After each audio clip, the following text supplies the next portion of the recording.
turn out big because it went all the way into the bike lane.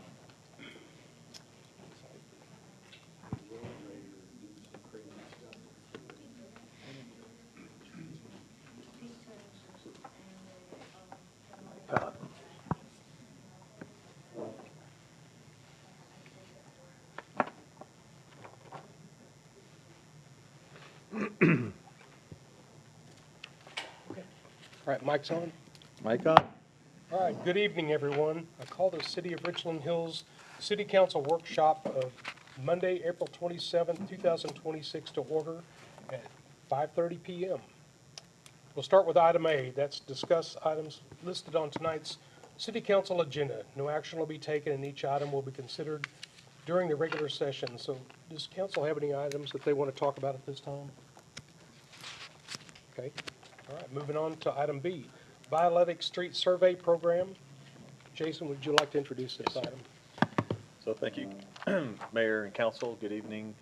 We've got a update. Kelly Morris is going to come up and give you an update on the street survey tool that he's been utilizing with his team out in the field. And if you recall, they can put a device on their work trucks, drive the city streets as they're out and about, and it's scanning the pavement and taking inventory of different things. And so I'll let him kind of take it from here.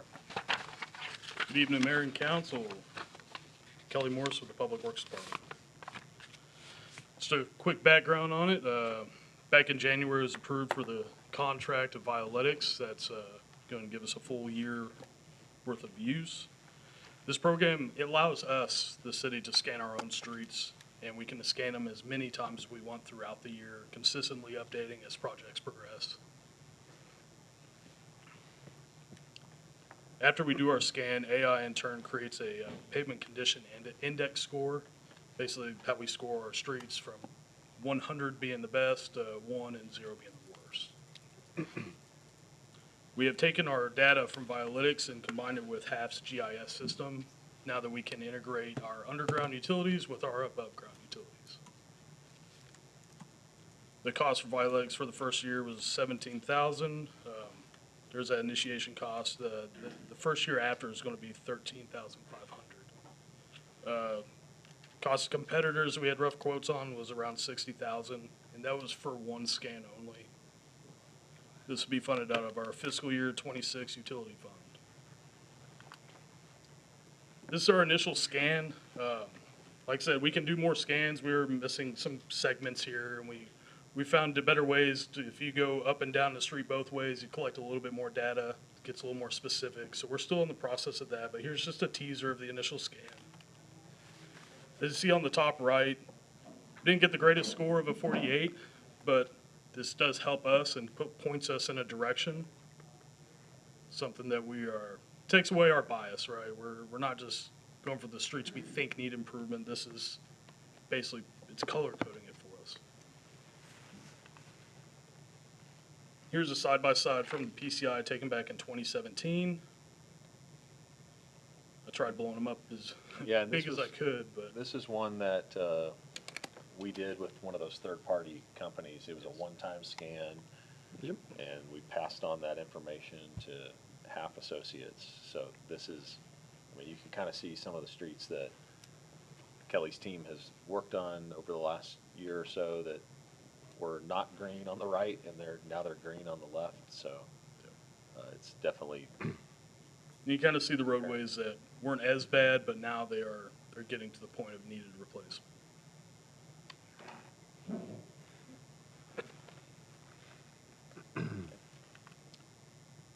Here's a shot of the 0 to 25. This is what I would say.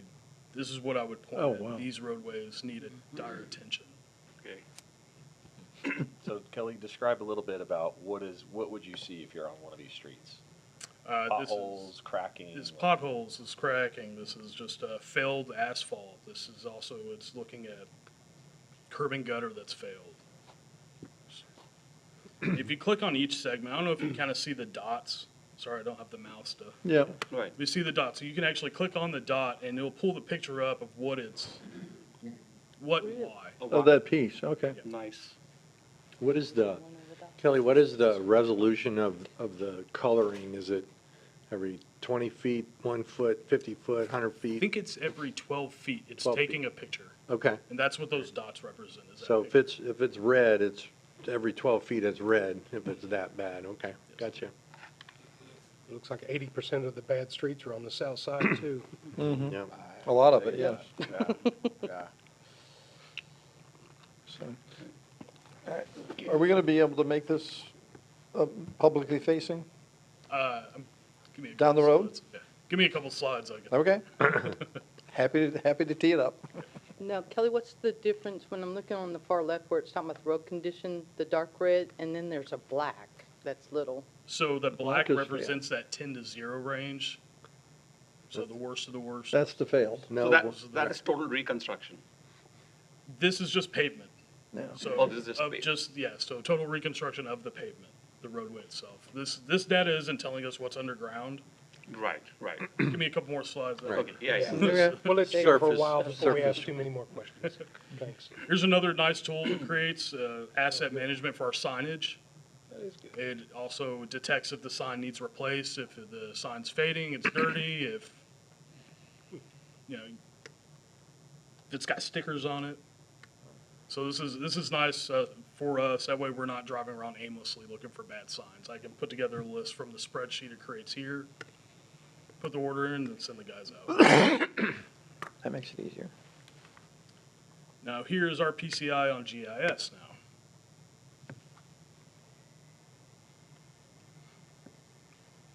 So yeah, he's taken the information from Biolytics, given it to Half Associates, and they've uploaded it into our GIS system, so. Yep. Yeah. David and his team were able to get this created on GIS now. Okay. And this next slide here is our underground utilities. We can layer them together. It didn't come up as clear for the presentation, but I can layer both pavement index and underground utilities. We can now click on utilities that have been replaced, kind of get a year of when the replacement was, if there was any prints on the project. This will help us pinpoint where exactly we need to do a complete overhaul of the underground and above.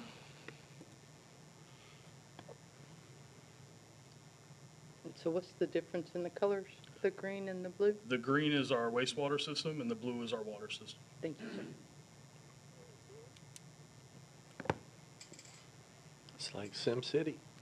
Clear as mud. Yeah, I like it. Happy to answer any questions. So I think we're going to try to do this again like we did last time. Roland, if you'd like to start with questions. I think he's answered most of it. The overall score of 48 on the PCI, what does that mean that our city, how is it compared to the other cities, like North Richland Hills, or do you have that? I haven't the slightest clue. Okay. So what does 48 mean? I know 0 to 24 is like poor, really bad condition, but so is 48 moderate, or is it? I wouldn't necessarily call it moderate. I will say it has increased since I've created these slides, since we've started scanning both ways. It has gone up. I think we're in the mid-50s. I mean, a street that needs no work is 100, Exactly. Right, and it's right. a So street 85 that to needs. 100 is, Yeah, so 48 is not passing. That's an F. Well, no, it's not, but. Well, it's not as It's bad hard as to 0. believe that we wouldn't, this wouldn't be, it's hard to believe that this wouldn't be similar to our neighboring cities, though. I think, as a whole, everyone's experiencing the same problem. Yeah, Yeah, largely. Yeah, and it depends too if they're using a similar software. right. I know Scoring In metrics. the past, North Richland Hills would, as their crews were out and about, they were actually scoring, using a manual on how to score it. Right. And they may have already used a system like this as well, but, you know, for the number of lane miles, as Mr. Estep said, it's, you know, 48 is not a good yeah. number. But it gives us a good direction on how to get the largest bang for the buck to start improving those. And that's the importance of that street sales tax, continuing. Yeah. to Right. move that forward. Well, And how many of these streets are in our CIP right now? Do we have that information, or how many of these streets are in the CIP, in the How many in the are, capital improvement projects? how many are scheduled? How many are scheduled, or? I think the latest capital improvement, the last one was Ruth Road. if I'm not mistaken. And Is that the one that had, the area where the triangles? if I'm mistaken, it is on this list. I mean, it did register at the It did River register. Store. As well as Mimosa Park. The county's coming through to do a mill and overlay. That was one of the, I think it scored less than a 5. Cecil obviously scored very poorly. That's going to Okay. be one of our next major roadway improvements. Okay, GW, So- if you'd like to follow up? Yeah, now, John asked the question earlier, is this going to be publicly available to our residents? I'm anxious to get on there and look at that and turn on the layers on and off and, Absolutely. look at those scores. So that's a yes, we're going to ultimately make it available? Yes, I think on this GIS portal, and David, can you come up to the podium? Currently, it's on our secured portal. I think there's discussion back and forth if it was going to be made public, what exactly, how many of the Some layers things are cannot going be to made make public, right? Yeah, the streets would be okay, but the underground utilities are typically ones that we will Nope. save for staff to Okay. eat. But like what you see on the screen right now is something we can put on the public portal. Yeah, I wouldn't see any issues with that, Okay. having that public facing. Can we, all right, can we get the data combined so that we can display the street with the underlying condition of the, underground utilities so that we can rank these? So everybody can see where we're sitting? Depending on what we're showing on the utility side, Well, I we can. don't need to show the utilities, just use that in the ranking of where things live. Because the street is the street. It's public. I think that the city will do, right? When they are ready to present to us, they'll just Yeah, but prioritize that. I'm going back, we got 50 miles, we can rank it all out 50 miles and say, this is how it all, this is how your block sits. And that way, if people are looking, they get an idea of, yeah, we need more money into this. And then maybe people will be willing to open their wallets and say, yeah, I'm gonna put some more money in this. I'll add, if Mayor, if it's okay. Sure, please. We'll talk a little bit more about kind of overall CIP management. We've got a couple other items on here, but we'll also be looking at drainage issues. There's some significant drainage projects that we still have on the books. So when we overlay drainage, pavement, utilities, economic development projects, park projects, that will also inform the ranking, I think, and you'll see that. And that's the key, is to get that ranking out so that we can, drive engagement. Well, and drive understanding of budget. I think that's critical, right? If people can look at this and say, look, it costs, $50,000 every 100 feet, or whatever the number is, right, to fix a road, well, people can say, oh, wow, my road's like 1 mile long and it's gonna cost, people can do that 6.5 math mil. themselves, and they will be more, hopefully, they would be more understanding as we have to prioritize things, and we don't have infinite dollars, so, things aren't gonna happen in 1 year, and I think that's part of my desire is to share this with the public so that they can, whatever we can share, so that when we have to explain to them that we can't work on your road for 2 years, the reason is because there's 5 roads in front of you that are blood red or black or whatever they are, right? Absolutely. Kelly, this is really good, and I'm really Yeah. glad that we've been able to get the equipment to do it ourselves and be able to leverage that, because we can do more real-time updates. That'll be a big win. Yes. And I was gonna just point out on the scale or the rating system, so it's a little different than you would think of the traditional grades. So like, A, B, C, D in the 90s, 80s, 70s. So good range is from 86 to 100. Satisfactory is 71 to 85. And then fair is 56 to 70. So really, it's those ones below fair where they become poor, very poor, serious, and failed. And so you're really looking for scores that are below 55. Those signify the roads that are in So we most need, need for so, repair. so that needs to be on there. If fair is 56, it needs to be, it's not clear to me, looking at that your description of those grading scale means that to me. A 48 to the general public is failing, right? So 71 to, 85 is, average or whatever it would be in school, right? 86 to 100 is, excellent or better. Anything less than that is failing in the general thought process of how you grade things. So if it's a different grading scale, then that needs to be clear on there what that means. Yeah, and that was just for the map that was included as part of the, I guess, Yeah. snapshot, not part of the GIS. The GIS would have its own legend that has those descriptions of what exactly those, like you're saying, Right. what they reflect. Yeah, once it's made public, obviously, we would include the legend Okay. in there, yes. So, Okay. So I noticed some of the streets are white or they're not mapped. Those are some of the gaps that were just missed. Okay. We have since got. Because I see Scruggs has white and then it looks like some of it's green, if that's Scruggs. This one here, This is Vance.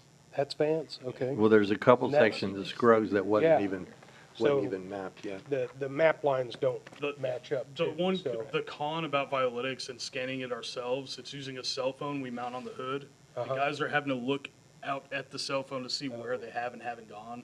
So there's been a lot of, come back to the shop, get all everything Gotcha. uploaded, let's see where we missed and go back out and redraw. Is the map done by GIS? Does it draw the map? Or does it follow the road? It follows the road. Okay, It's using GIS data that from basically essentially like your camera uses Okay. GPS data where your phone is located. And Uh-huh. that's the snapshot of, okay, now I've got a point registered, and then Violytics was able to give us the data, the shape files that we were then able to pull into the GIS map so that it matches up with. okay. Then also, as far as like what John was asking about the utilities, you don't really have anything that says what the condition of all the utilities are, do you? So if it was a engineered project, we have, and David and his team were able to scan in those blueprints from the projects, and they've tagged a year that the pipe was installed, Okay. along with pipe size and material. Okay. Unfortunately, I don't have that for every single part of the utility. It's Okay. just kind of hit or miss. Okay, So that's definitely going to point us in a direction. If we don't have any prints on it and we know we haven't replaced it, we can safely assume it's original pipe. gotcha. Okay. I can tell you where the few clay segments, the gas guys told me. Teresa, you have a, I do. I'm looking at your map here, and what's the difference between the blue and the green? The blue is water and the green is Wastewater. wastewater? So we're dumping our wastewater at the Trinity, over there at the train station? No. It kind of looks like it goes off over on this Are you side. talking about that far southern end? Yes, sir. That's representing going to our lift station out off Midway. From there it goes to Fort Worth. Okay. Yeah, she's mentioning the line that crosses 121 into Hearst. Okay, that's our central outfall line. That's going to a Fort Worth metering station. Fort Worth takes over after, Okay. yes. I was thinking that was the perfect place to dump it. Okay. I really, really like this setup. I really like that. I think as a resident, I would like to see the worst of the worst. This is the worst of the worst. And I was more in shock. I quit complaining about our street when I found out how much it was costing for just one block. I had no clue. And I think some of the residents, when they find out that it costs $16 million to do one block, I really don't know if No, that's the that's- true price, but You're a wee bit high. I'm a little high. Oh, well, then maybe we might Call get a between little five- extra asphalt. Between 5 and 6 million per mile. Okay. So, depending on a lot of different variables. Yes. right. Okay. But the thing is just to kind of give an idea, so like, if we know with Cecil or some of these other ones that, like Ruth, so the residents will see, yours is bad, but this is what it's gonna cost. And that might even help encourage that voting thing, for the voting on May 2nd, to remind the residents, that's why we have that in our votes, so, thank you so much. All right, thanks, Teresa. Travis? I don't have a question. I mean, everything's been addressed, but I do want to give my opinion to everybody. Those who live on the south side know our streets are really bad, and they're really bad on the north side too. So I don't like to turn stuff into a south side versus north side, but this does show a lot more bad streets on the south side. So when we encourage people in our city to make sure they're supporting, you know, trying to spend all their money they can in the city for sales tax reasons, that kind of thing. We really got to get the South Side people on board, because it's affecting everybody in Richland Hills, but, you know, just walking on streets on the South Side, I mean, they're bad. So we gotta really, make sure they're on board, and people on the north side of Baker too. We're all one city, but, if we're not really reaching out to the people on the south side, we're not gonna convince the community as a whole. All right, thank you. Mike? Can you go back a couple of slides? You know, when we were talking money, you know, the total cost of ownership here, yep, right there.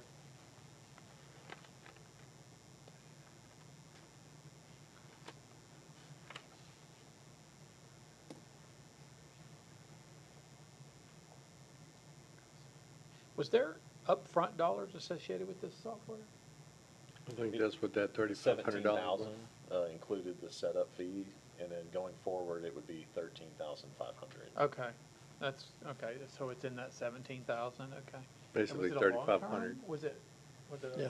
lengthy? I mean, how'd you, 3 years, 4? 3. 3? Okay.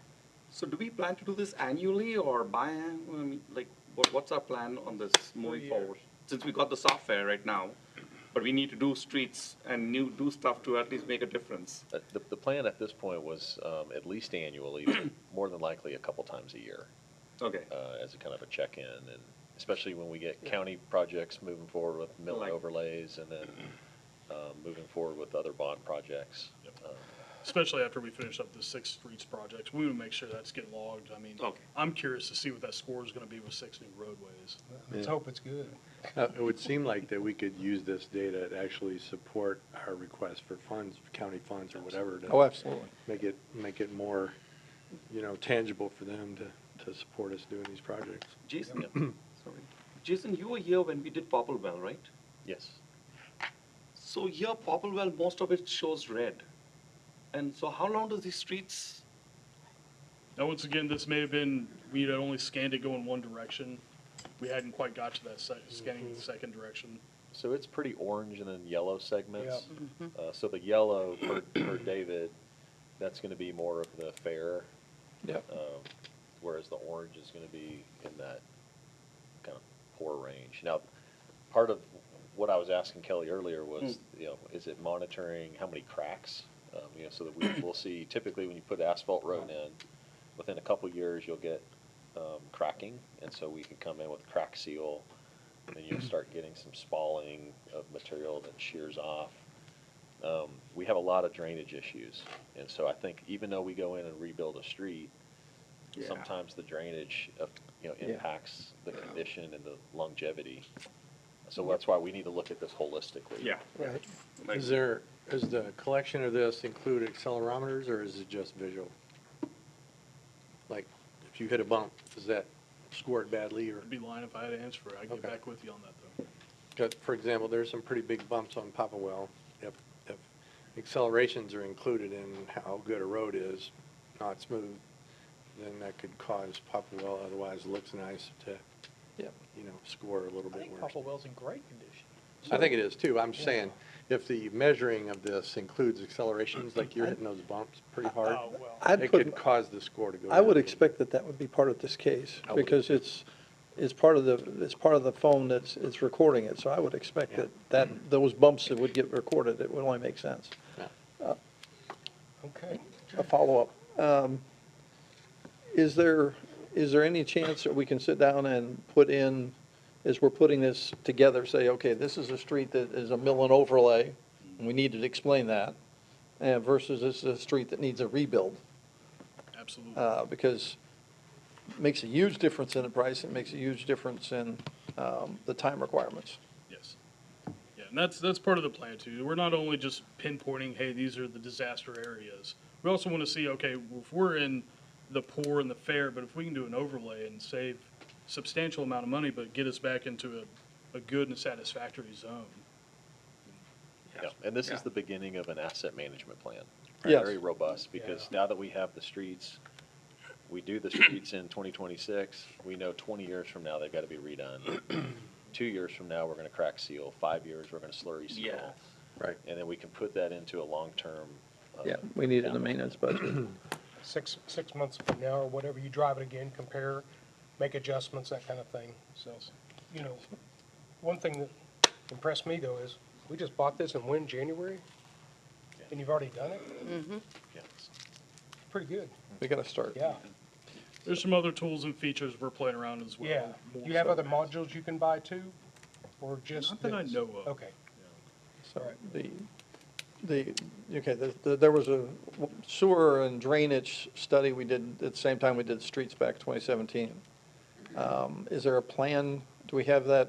I don't remember if that's in our budget to redo the water drainage and sewer state. Are you referring to an I&I? Well, the I&I would be one phase of it, but to go through, as you said, you don't know where you've got clay pipe versus where you've got PVC versus, you know, the others. I know a little, not enough. But we need to get, if we don't have that data to put together, we need to get the study, you know, run your cameras through the lines and see how good it is, how bad it is. Right. I've met with David and his team, and like I said here, I'll go back to the GIS. If you were to click on a segment of line, it'll pull up data on that specific segment. We went through plans and we kind of dug through my brain, different pipe bursting events that I could recall, different notes that we had written down on which sections had been replaced and what hasn't. So we got a fairly good list of, I don't want to say we know 100% what's HDPE and PVC in the ground, but we have a fairly good knowledge. But when we don't see a lot of street patches, you know you don't have a lot of breaks, that kind of thing, so it's probably a newer line. But it would be good to be able to see where we can overlay streets. Yes. For you to know that, because the county can do that work too. Very easy, we don't have to worry about the utilities. It's a quick strike and it's cheap. So, or overlays too, mill and overlay that we also hire, so. You can't do everything with water and sewer, because it's be 2 or 3 streets a year probably. Not even, you're right. So, did the county get the list from us? Have you submitted a list to the county for this year? Well, yes, they're going to be out in 2 weeks, 2.5 weeks to do Mimosa. Good deal. Thank you. All right. Thank you all. Appreciate Thank it you. very much. Good work. Good job. All right. No further discussion. I guess we'll move on to item C, discussion of the Richland Hills Economic Development Strategic Plan. Jason, you'd like to present this item, I'm sure. Yes, sir. So Mayor, Council, this item is just a draft at this point. There's no suggestion of adoption of what you'll see here. What I'm trying to propose, because you've had a comprehensive plan within the last 2 years, you've had a Glenview corridor study done, is not to just have something that sits up on a shelf or that takes us to go hire more consulting firms to do another study on something else. So the point of this is taking experience that I've had in economic development, working with public-private partnerships across other cities, and capitalizing on what I see as being the way to move some of these development opportunities forward. So there's components of the plan that look at demographics, and I'll just kind of be pretty quick going through some of that, unless you want to stop me. But that's typically what you find in a strategic plan, because that informs the target industry, the opportunities, what the gap is from a development standpoint. So I'll just kind of kick this off here. We'll open up And y'all, let's just open this one up if you have a question instead of going in order on this one.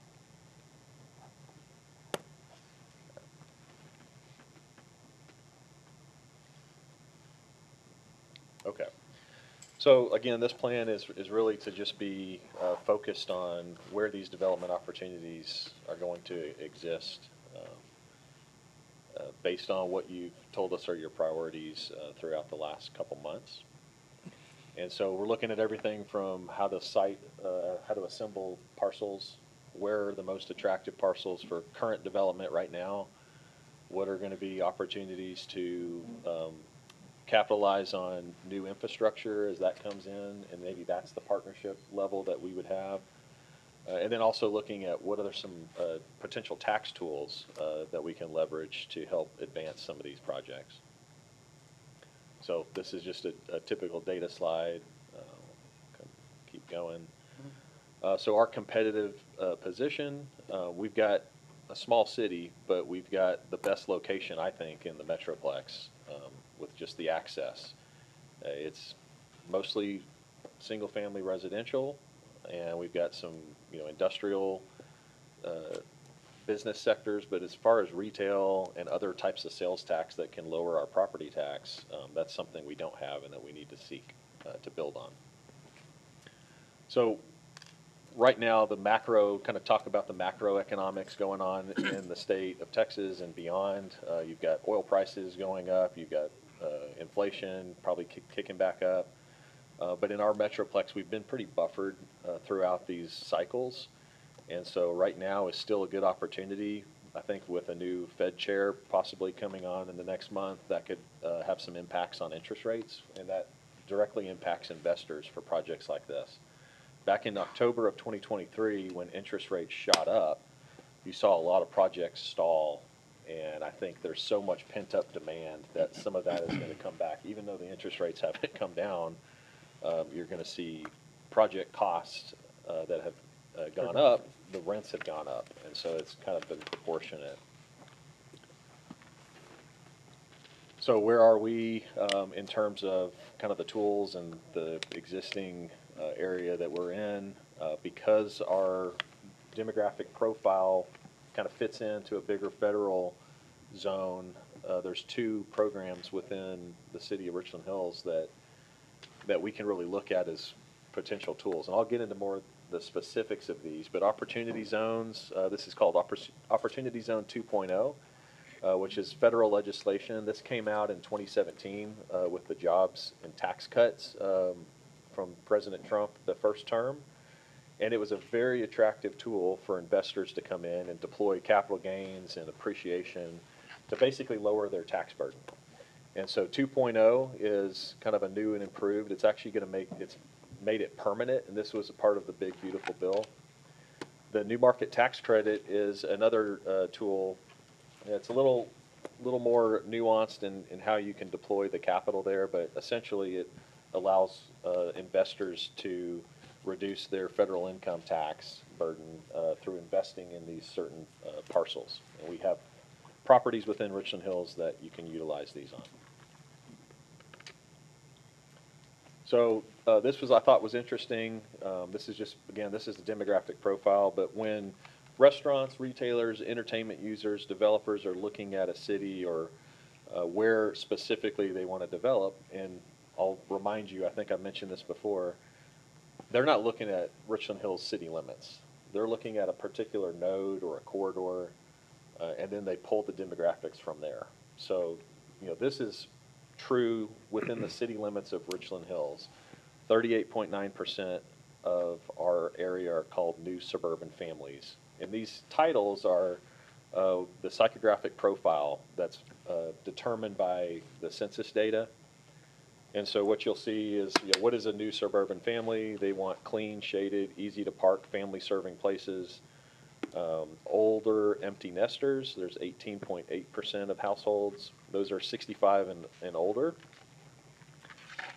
They want accessible dining and services for older adults, and then middle-income households who are going to look at more of the mid-market dining. And so as you're a restaurant operator, you're an investor, you're looking at this to see who are my customers within this trade area.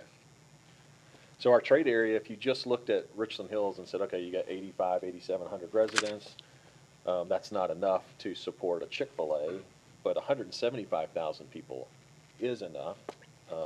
And so that's what we're talking about is a trade area, and typically we'll go out to a 15-minute drive time. For some industries, it's longer. It could be 30 minutes for a particular specialty grocer or something. But for typical restaurant, fast casual to sit-down restaurants, they want a 15-minute drive time. And so that's the number of residents. So that's definitely dense enough. And then you look at the median income in there is about $73,000 a year. Our workforce, we actually are a job importer, so we actually bring in more people than live here. And so our workforce population is about, I'm sorry, we import more jobs than we export.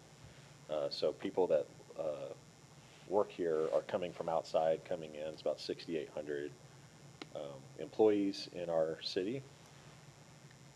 Our daytime population is more than 4,000 more or so than our nighttime population. And so that's important because restaurants, retail, they want to have an audience. And so the more people we can have in these corridors and near our business parks, the more opportunities they see as making things easier.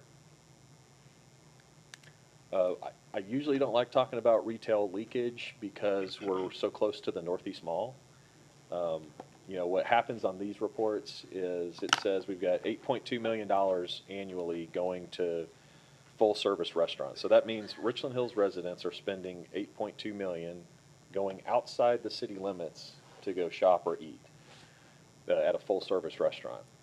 The problem is that could be 5 minutes or 3 minutes depending on where you live in the city. Right. That's not competitive necessarily. Like if it took you 15 minutes to get outside the city, that would probably make a little bit more difference. But because we have in our trade area the Northeast Mall,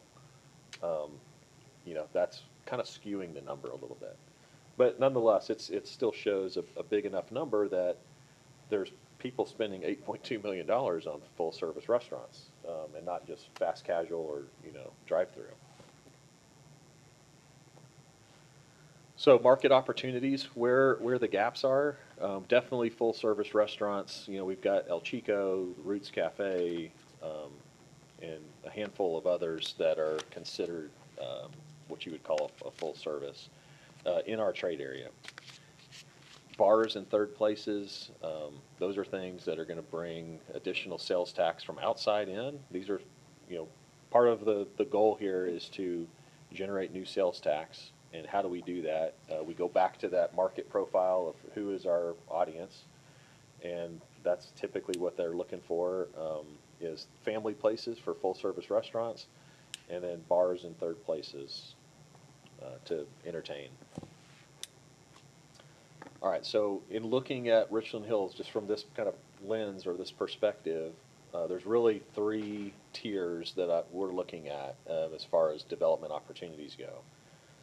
There's kind of a near term, which is pad ready. Those are pretty much sites that you could go build on today. You've got more of the assemblage parcels. That's kind of the tier 2, and those can be a couple years to 5 years out.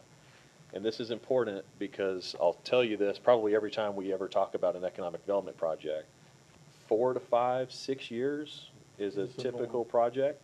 So because we have term limits here, that can be a little bit interesting. We always talk about balancing political expediency with managing the risk and what a project can actually deliver from a return on investment.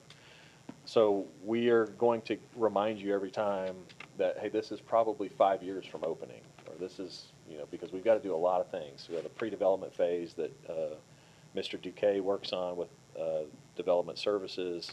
That front end can take 12 to 18 months, just going through an entitlement, zoning process, pre-development. And then the bigger projects like the Glenview Triangle and some of the larger opportunities where some of the assemblage of properties would need to take place, those are looking more like a 5+ year. Now there's ways we could advance things with a shorter amount of time. That's a more phased approach, and so we'll talk a little bit about that as we go. But just this is kind of the justification for looking at it in 3 tiers. So I've got a map here on the left that shows the tier 1 sites. These are kind of sites that are pretty much ready to go. They're in blue, these blue pins. And then you see the purple are the tier 2 sites. And so there's some additional entitlements or things that we have to kind of work through to make those development ready. And then a good example of a tier 3 is what you see on the screen. This was part of the comprehensive plan on the right. This was the master plan for that triangle area. And so we've got addresses specifically for those.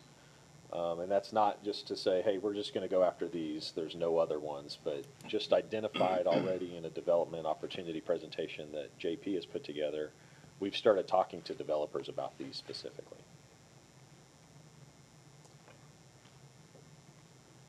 Okay, so real quick on opportunity zones. This information, by the way, is gonna be made public. It'll be linked, on the, website, so everybody can look and comment. So I won't read this word for word, but if you wanted to get more familiar with what an opportunity zone does, and if you wanted to invest in one, you certainly could, start evaluating that. From the city's perspective, we're gonna work with Tarrant County and the governor's office to ensure that we have the deadlines met when we submit nominations for sites, and that happens before July 1st of this year. So we have to look at first, is the track in an eligible zone, and that's what this map is on the bottom. So everything in purple is eligible, and so we can go in and specifically point out sites that we would propose to the county and the governor. It doesn't mean we can't propose sites that are not in the purple, but it's more likely that the county will designate tracks that are within an already identified eligible zone. So what does this mean? This means that you can get investors from outside this market. You can get them all over the U.S., outside the country, foreign investment. But essentially, if you see this building on the right, this is likely valued, sits on a 5-acre site. This is 3 stories of residential on top of retail. It's probably valued at $80 million. So you multiply that by the city's tax rate, you're talking about $400,000 to $500,000 in the city portion of revenue on 5 acres. Take that same 5 acres and go put it over single family or any of our industrial, and you're talking maybe $1,500 to $5,000. So we're going 1,000% increase here. Orders of magnitude difference. Yes, and so this is attractive because these type of developments don't have to meet certain like HUD guidelines where you have to have so many units that are below market rents. It's just taking into account the capital gains and your investment portfolio, rolling that into the equity of the project, and then getting tax-free. So if you go and buy this site and a developer puts this in, it costs them $50 million to build it. They lease it up, they turn around and sell it for 80, that $30 million is tax-free. And so there's certain conditions that they have to do, but it's a big incentive to be able to make some of these projects viable. Any questions on opportunity zones? So most of this is in the R1, the R7 district, the residential district. So that kind of housing might not fit in that, right? So how do we, so it'll be These in are the really, fringes or? it's gonna be corridor specific. Like this particular project is, the trail sits right next to it. Okay, So this is a 5-acre tract that I think was at one time zoned, I think for townhomes or Yep. similar to across the street. And, so this would be fronting Baker. okay. And you see kind of the landscaping that I photoshopped in here. This is, when we're talking about corridor, and we'll talk about corridor study or improvements later. What I'm not talking about is going in and redoing all the landscaping along Baker Boulevard. It's making the impact at that node or at that development so that you're creating, that's basically your incentive to this deal, is, hey, we'll go in, we'll put in decorative street lights so we don't have the big Cobra heads sticking out over the road. Now, this comes with a maintenance cost, but when you create $400,000 on 5 acres, you designate a portion of that to maintain maintain. outside. There's other tools, public improvement districts that we could also create as part of these projects that would actually be an additional assessment on the land that would help pay for some improved landscaping and beautification. But this kind of all mixed in. So when we talk about our public-private partnership, our portion, that's likely what we would do on something like this, is offer up enhanced landscaping and entry feature. Did I answer your question about the? So, yeah. Yeah. So is there any possibility of getting that zone expanded? I mean, we've got a lot of space just south of 121 that is right Yeah, there. and that's what we're gonna actually, visit, with them about, is trying to get area south, Okay. specifically the train station and along Hanley-Ederville. But I'm covering it up with this little call-out box, but the purple goes all the way up, so the Hanley-Ederville corridor is also included, and that's another opportunity. That's, yes. But as you said, that's a development problem, except for one lot, maybe two. Yeah, We'd have to assemble that. yes. So new market tax credits are another tool that we can bundle with this.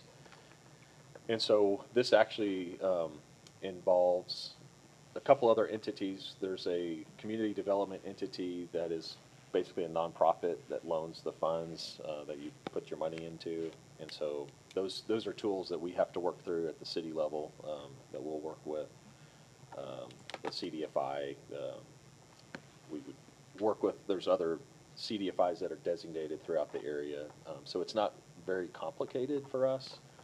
We just have to have some savvier investors, and we have those. Like, we have those relationships. So this is not an impossible task here. But what I thought was interesting is on this map, the yellow, this is the train station property. Mm-hmm. You see it's eligible for new market tax credits. The red, which is where our opportunity zones are, is considered severely distressed. So you bundle opportunity zone and the new market tax credit, there's some bigger opportunities in that red area. And these are opportunities where we can help investors make more, make their profits, make this Cover the viable for financial them. gap. Yeah. Yeah, there's gonna be a gap, and so when we're working with any of these projects, they're gonna come to us and say, okay, it cost me $220, $220,000 a door to build this. I can only sell it for $190,000 a door. So that $30,000 a door is my gap. Okay, well, if you can get an opportunity zone or a new market tax credit, that eliminates your gap. It fills the gap and makes a profit. And the ones that understand that are the developers that we want to talk to, and that we are talking to. And so that it's not the city saying, hey, city, I need 30,000 a door. Right, yeah. This is just a rendering of, entertainment type use that could fit on the site. That would be somewhat destination, could be sports oriented. Those type of things would be attractive for these type of investors. Also, in that February 14th workshop, Mayor, I think you and a couple others talked about what's your dream, we asked you to dream a little bit and what you think you could see, and I think somebody mentioned the design district. And so we have a lot of these companies in town already. So Royal Bath is actually a company that's on Belton, or on Burn Street. Moore Plumbing Supply. That wasn't because of my name's Moore, but they're actually Moore Plumbing Supply. And then some of these other more textile manufacturers that can go in, and this could become a district. This would be somewhere on Whitehall Street or somewhere in that Midway industrial block. And so new market There's no other tax place like credits. that in Tarrant County, is there, that you know of? I can't think of any one-stop locations like when you go to Dallas to go and purchase for nice You've got to go residential down. properties or commercial buildings or whatever, Yeah, offices. it'll take a couple buildings to transform to be able to kind of phase something like that in. But again, this is, we're dreaming on what do you want to see in the long term, and how do we create new revenue? With the new market tax credit, the opportunity zone, we've got to hit a lot of these ideas, and if council gives that direction on, we like these type of things, that's what we're promoting and marketing out to the development community. So this essentially would be working with existing businesses in the city and getting them to basically move into a different block that gave them synergy to better build their business. And then, of course, once we get some, as JP has said earlier, once we got 2 or 3 of these, we get 3, 4, or 5 because the synergy works. Yeah. It becomes a walkable business district that makes sense. Yes. You're right. And I think this showroom is for the public to come in and, hey, these are the newest, latest bath and plumbing fixtures that are on the market, whereas their distribution facility would stay on Burn Street. Okay. Yeah. This is their sales floor.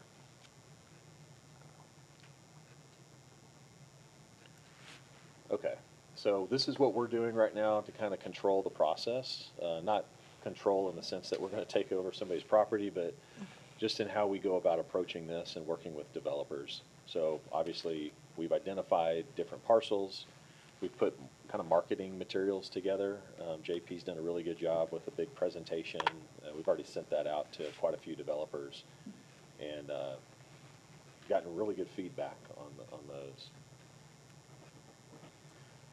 I've talked with a couple of you about this tool. I've had council members ask, and some of the people in the public have asked about how do we move forward with some of the uses that are no longer desirable or zoned appropriately along some of our key corridors. And at one time, the amortization tool was pretty powerful for a city because you could go in and say, hey, you don't meet you're a legal non-conforming use, you have 5 years to basically become conforming or shut down. And there was not a takings perspective to it from a financial perspective, but in 2023, Senate Bill 929 came out and said, no, you can't do this anymore without officially paying for the exposure of what that company would lose. So if you had a lot of cities were going after junkyards, and if they did that in a property, not only do you have to pay full compensation for what that business would lose in the zoning, you'd also have to pay, they would still own the property. And so you don't get it at the end of the day. So it's really not an advantage to go forward with amortization. You'd be better off just trying to negotiate with a business to buy them out. So I'm not suggesting we do this. I just wanted to bring it up as something that had been discussed. And so what are some alternatives? We are working on the property maintenance code side of things. This is within the International Building Code. So our code compliance team typically follows the nuisance ordinances in our subdivision ordinance within our code of ordinances, but the International Building Code's a little more broad, and it can discuss things like paint on the side of a building, the parking lot, your asphalt parking lot or concrete if it's cracked or damaged. That International Building Code allows us to enforce property maintenance without having some kind of property owners association. These are things that we could use right away and that we're starting to investigate along our key corridors. We already have, junk vehicle nuisance where you've got to have it screened, but there's some businesses that are, they're violating it, but then there's loopholes where they try to get around. They'll just move it at night behind the wall, and during the day it's parked out front. And so those are things that we just can work on cleaning up ordinances on. We've talked about this on at least one deal where a potential SUP could be limited from a timing perspective. So we can sunset that if a particular company were to leave. You can put time limits on some of the zoning cases if you wanted to. And then just really working closely with our police and public safety departments on how we are engaging with the property owner, but also kind of the surrounding areas to ensure, the blight is not it's not further progressed through just vandalism and other things. Okay, so corridor strategy. Again, this is not going in and doing Baker Boulevard from 120, 820 all the way to 26. But where there's key opportunities for redevelopment, we can look at things, and this is an AI image, okay? So it doesn't show our bike lane, and this is a representative of what you can do on the parkway side. So there's a couple areas that I'll show you kind of before and after, and these are just ideas as we're redeveloping or looking to redevelop a node or just one parcel. What can we do? Well, we can put berming. You look at some other cities, and we can require that as part of our development process. So if a company comes in and wants to build on a 2-acre site on Baker Boulevard, our landscape ordinance can require that there's some kind of berming. That's what you see on the right side of this picture. It's elevated, so it helps screen the parking. It's not just shrubs, a row of shrubs that just sits in the middle of an unmulched bed.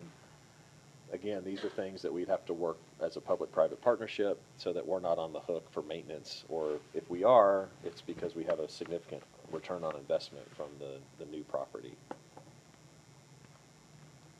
So just looking at, these are, obviously our key corridors.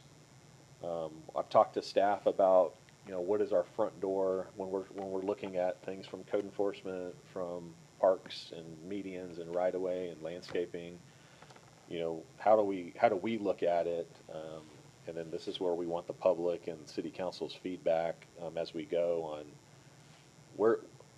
if somebody were to come over to your house today, would you be embarrassed? Would you hurry up and clean things up? Would you have to vacuum or mop? When we invite developers and investors to come into the community, are we embarrassed? And those are questions that I think we all want your feedback. And there are obviously some areas that are worse than others. And so we'll look at kind of ranking these as part of this overall CIP plan and program to tie it with economic development. So if an area has a really good opportunity from a private development standpoint, and it has a corridor issue aesthetically, then we can pair those two up. So here's some before and afters. This is, Baker Boulevard. You've got the Ark of Faith Church with the retail strip center. And then on the right side, you got the big detention pond out here with the retail building. And so this is opportunities if this retail building were to say, hey, JP, we want to do a business improvement grant and re-facade the building and improve it, bring in destination tenants, then this is something that we can help look at. Decorative lighting. We're not going to be able to bury the power lines. I took out the telecom lines, so we bury the lower ones like we did at the link. But you put the berming in front, and so it just creates a nice front door for this little node. So we would doing, oh, sorry, go Go ahead. ahead. Would we be doing that berming? It depends. Like if it's a, hey, they're bringing significant value, that's Okay. our deal, that's our partnership offer. That's our contribution. Otherwise, to the we deal. put it in our development ordinance, in our subdivision ordinance, that it's required. Flower Mound does something very similar. Should put it in there anyway, and then Yeah. we can always decide to make a contribution or not. That's right. Yeah. So we use TIF funds for this, or we use our ED funds for this, or? Both. There's some things we'll talk about in a second about the TIF. Right, okay. About, whether, you can actually look at doing things specific to a parcel. So like if we wanted to do a public improvement district, that's how I would recommend funding it. Because what they'll do, if this is a multi-tenant retail building right here on the left, a public improvement district would be somewhat of a property owner association assessment, and they'll charge a CAM, common area maintenance charge, as part of the rent structure to the tenant that pays for that pass-through of that assessment. So it's basically like paying an HOA fee for the private sector, and then they end up funding the landscaping, maintenance and improvements. All that stuff around North Richland Hills City Hall, that's recent, that was basically a PID. Yep, that was a Did all public that, yeah. improvement district with the TERS. Yeah. And so we have the TERS, the tax increment reinvestment zone, our Baker TIF already in place. The problem was, and I'm kind of skipping ahead here, but the Baker TIF was established, I think, in 2008 or 9. And if you remember, that was the great financial crisis. Yeah. Property taxes always they're inelastic in revenue, so it takes a minute for that revenue to follow the cycle of the economy, versus sales tax, which is very elastic, so it's very current with the economic conditions. So when you establish a TIF during the crisis, your rates are up here, your values, and then the economy goes down, and the property taxes follow it. So we actually had a decrement or decrement, I don't know how you say that word, but where we were actually in the hole before we came out of it in like 2013, 2014. Right.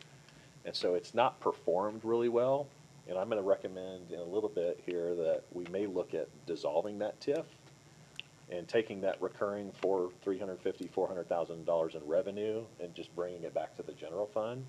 And then if we wanted to look at doing specific TIF projects going forward, we could always do just a 380 agreement, where if this property is gonna generate $100,000 to the city, we'll say, okay, we'll share back 20,000 with you, and you guys maintain a elevated level of landscaping or improvements.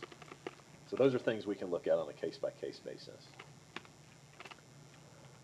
Here's another look at Baker, basically standing out in front of the link in the median, going back to the east.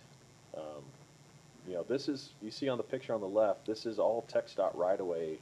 That truck, the white truck, is actually, the tires are in the TxDOT right-of-way. And we had this issue come up when we were doing the curb and gutter and sidewalk improvements, where, you know, you're not allowed to park in TxDOT right-of-way. You can't use it as an approved parking space.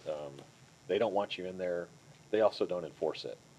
So we can go out and proactively landscape the parkway within TxDOT right-of-way using green ribbon funds, which is how we funded some of the other landscape improvements.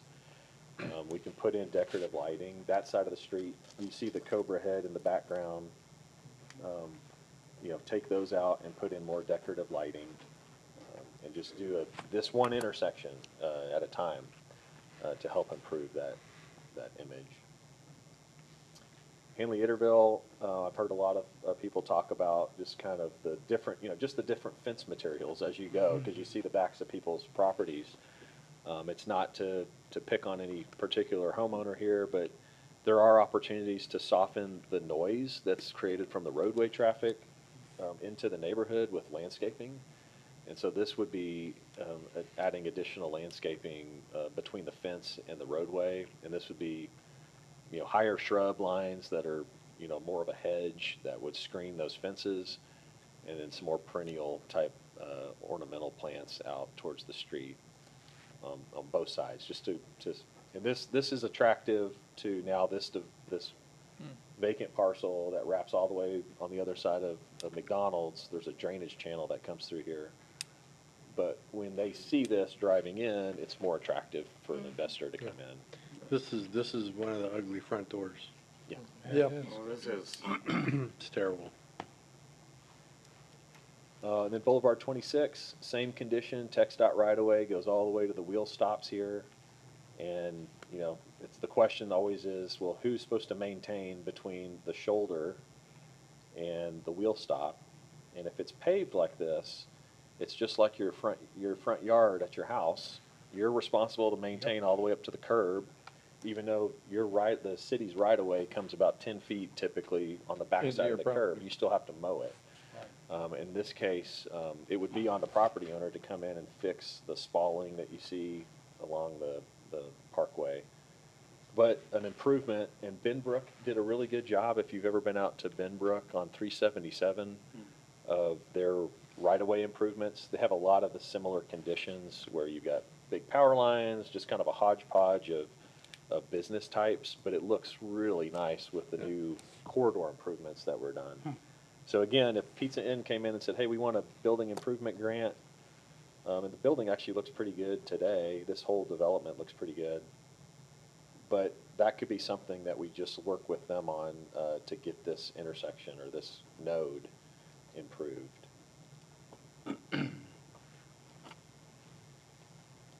Any questions on any of that?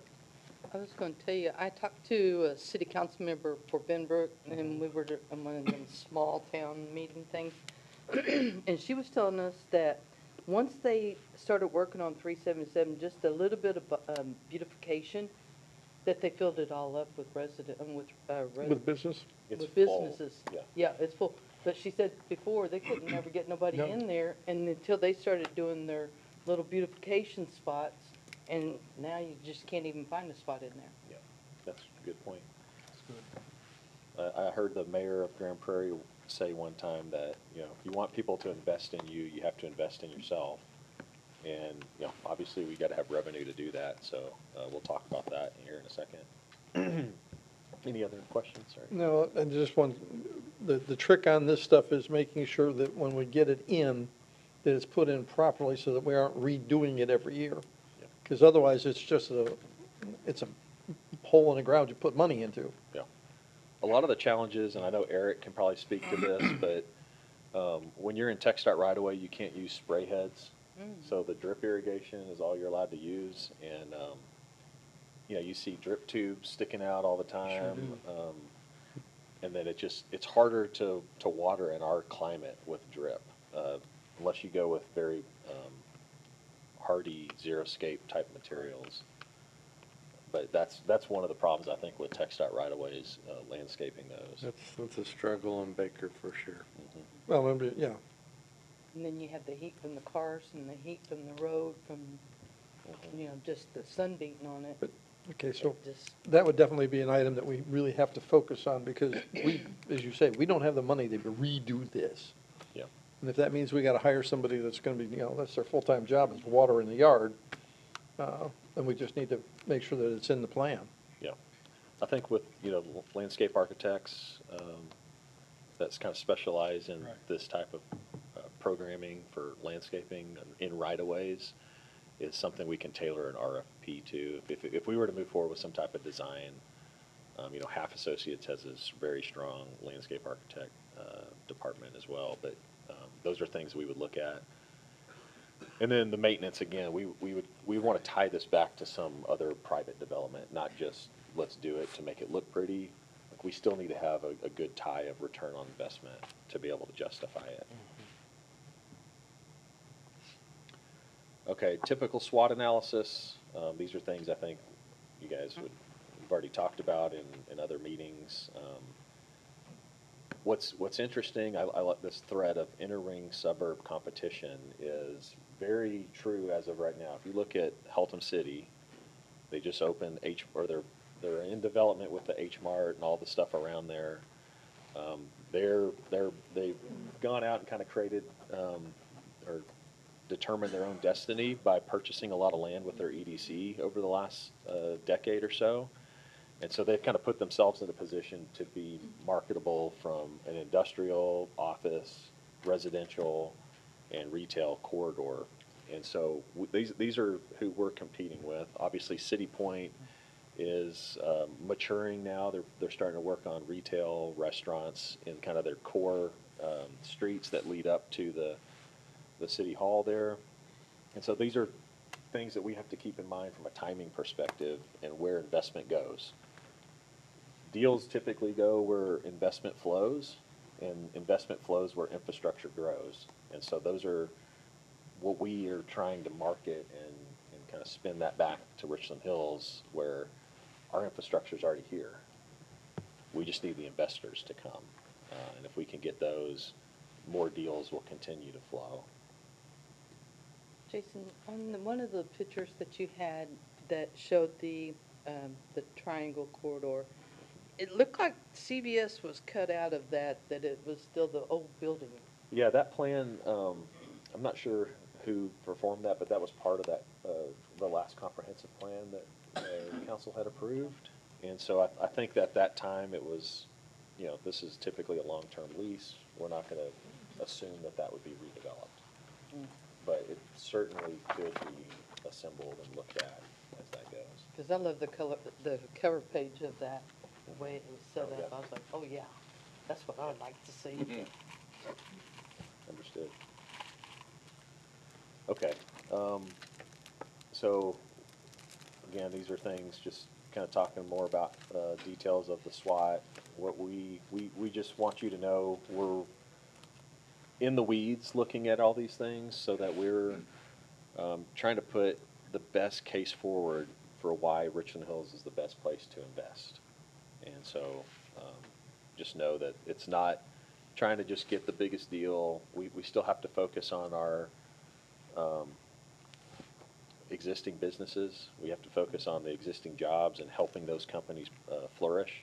And then that will turn into new things. I don't know if you know this, but Kelly Stites, who owns Valley Dynamo, owns JP 2 or 3 other companies in town. And so he's continued to grow beyond Valley Dynamo, which makes Championship Shuffleboard and all those gaming things. But now he's into the civil engineering and drainage projects, making boulders and things that can be used for channel improvements.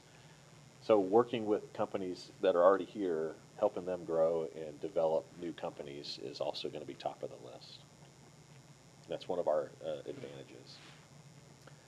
Okay, so just real quick on fiscal strategy, I want to be real clear, this is not a suggestion to go out and try to increase taxes. There's options out there on the table that other cities have utilized in the past, and so I just wanted to throw out this idea. So looking at what this means, 3 moves in sequence. So a bridge capacity, that's helping get these pad-ready sites ready to go. That's utilizing the tools that we already have in place that don't cost us any money. It's marketing the site. It's becoming permit ready. It's helping the entitlement process speed up. Time is money for a developer, and so the shorter the window you can make that for them, the better and the more likely that they'll come. Okay, beyond that, to get really transformative development, there's got to be some kind of funding source to help kind of spur things along if time is of the essence, and I'll say it is based on where we are with our property tax versus sales tax. At some level, you can't sustain the revenue mix that we have. Right. Based on the expenses. People are going to continue to increase, and at some point, if it was just police and fire and everyone else was gone, you still couldn't afford it with the revenues you have with those expenditures going up. So we've got to be creative on how we advance that and inverse that relationship where we can be sustainable with revenues, be smart about it, not overtax anybody. And so this is a general obligation bond option. A couple other cities, Grand Prairie was probably one of the biggest splashes out there with their EPIC project down 161. They did a $75 million GO bond. So GO bonds are general obligation bonds. They have to be approved by the voters. And typically, it associates a portion of your property tax. So we have an interest in sinking fund, INS tax rate, and an M&O, maintenance and operations portion of the tax rate. The INS is what funds debt service. So when we issue debt, just like when you buy a home, you can't typically just go pay cash for the home. You go get a mortgage. That's what cities do. And we leverage the tax value and the tax collection from the whole city, the commercial and residential components, to back that tax. And so a general obligation bond typically has a fairly decent interest rate when you're looking at a 20 or 30-year bond. And so for every penny that you tie on the tax rate, you can generally raise around a little over $1 million based on our current tax values that we have on the ground. And what does that mean?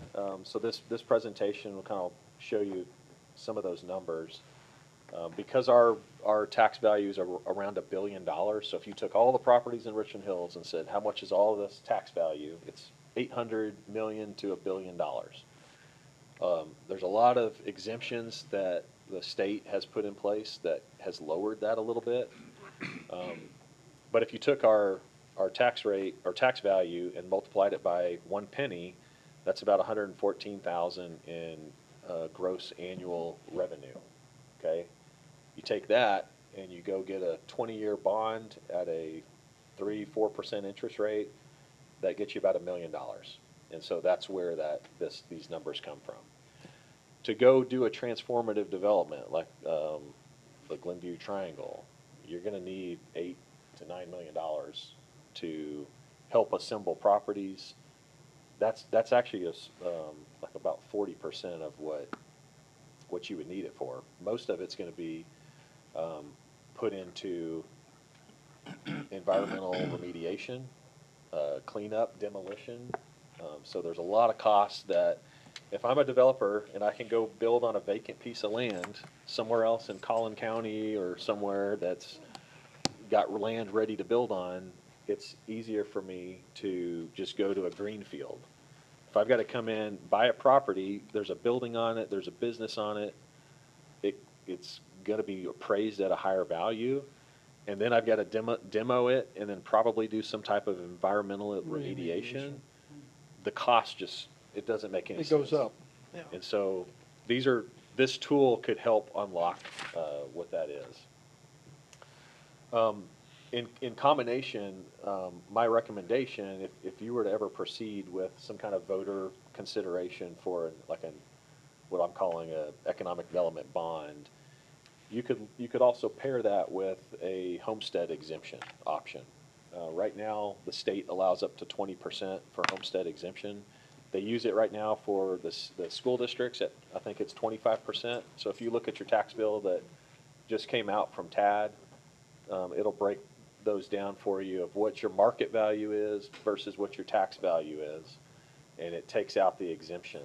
So if your value is, let's just use $100,000 as a good solid, round number, and your tax exemption is 25% for school district tax, the school district's only taxing you on $75,000. So that's similar to what this would be. If you did a 15% exemption homestead for the city's portion of tax rate would be your value times that. 15%. Yeah, so you'd be at 85% instead of 100, which is what it is today.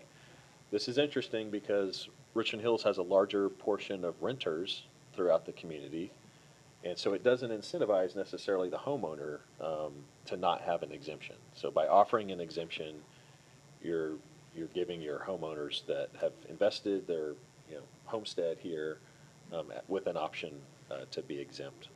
The challenge with that is once you do it, you likely don't ever take it back. So some Right. cities don't even pursue it because the state's going to come in and they'll continue at the state level to compress property taxes and rates and exemptions that are working to basically eliminate property taxes. And I think everybody in here would love to not pay property taxes.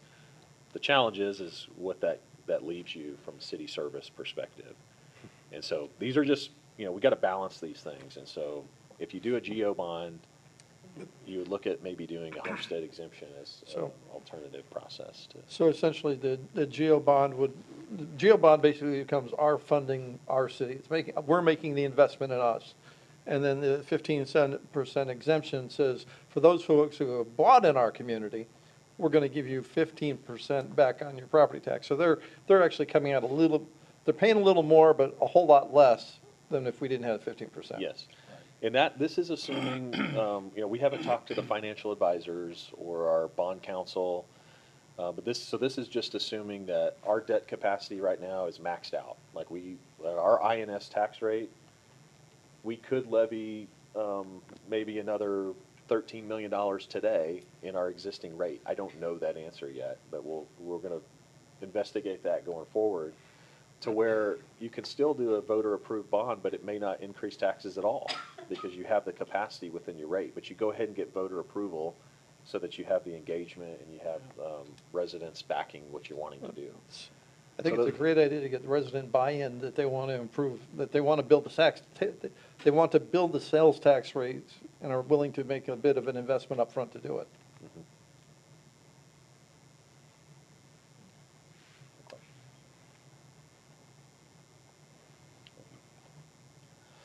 Okay, we talked a little bit earlier about the Baker TIF and dissolving that potentially. It's a 30-year TERS. It has Tarrant County participation, so there's TERS board approval. There's different steps that we would need to take to do this. So kind of outlined them here. It's not something that's a huge challenge to do. We don't have any outstanding debt or obligations tied to the Baker TIF, so it could be a pretty straightforward process. Right now, the existing TIF fund balance is about $1 million. So as we're facing, I put this Stuart Irby, as we're facing a pretty significant sales tax shortfall this current fiscal year, and then obviously going forward, this $1 million could be a substantial help for covering some of that lost revenue that wasn't budgeted in '26, without having to go into fund balance or reserves to pay for that. And then going next year, there's an annual $350,000 in both property and sales tax increment that's going into the TIF fund. And so if we dissolve it, that money just goes directly into the general fund for streets, public safety, workforce. Like, those are the things the city council can authorize throughout the budget process. I've actually thought about sometimes, why do we have it? I mean, it's been used in the past, but yeah, $1 million is in it right now. And just, the little bitty things that go in there, it would be, I've thought at times it'd be better, especially sales tax. It's not a whole lot of sales tax that goes into it each year, but, some of our sales tax does. Anything you buy on Baker, you go and buy a $1 Coke well, they're not $1 anymore, but you go and buy a Coke at a gas station, you're paying a couple of cents of tax that could be used for the whole city, not just something on Baker. So, yeah, Yep. I wouldn't be against it. Okay. No? Okay, we've talked.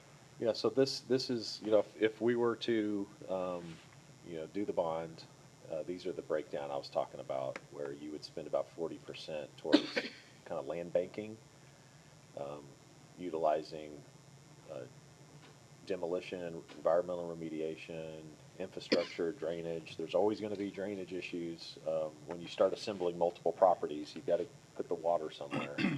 So that cost always sneaks up on you. So those are things we want to look at. And then, of course, the cost of issuance would be in there as well. All right. So that's kind of the strategies. And then we're talking now about incentive policy.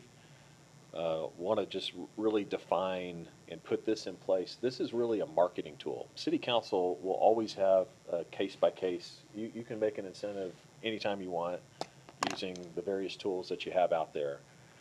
But to put a policy out to the public and the development community, it really shows, like, these are the types of things we would consider. And so the more creative we can get on the policy, they know, hey, we're people that they can talk to us.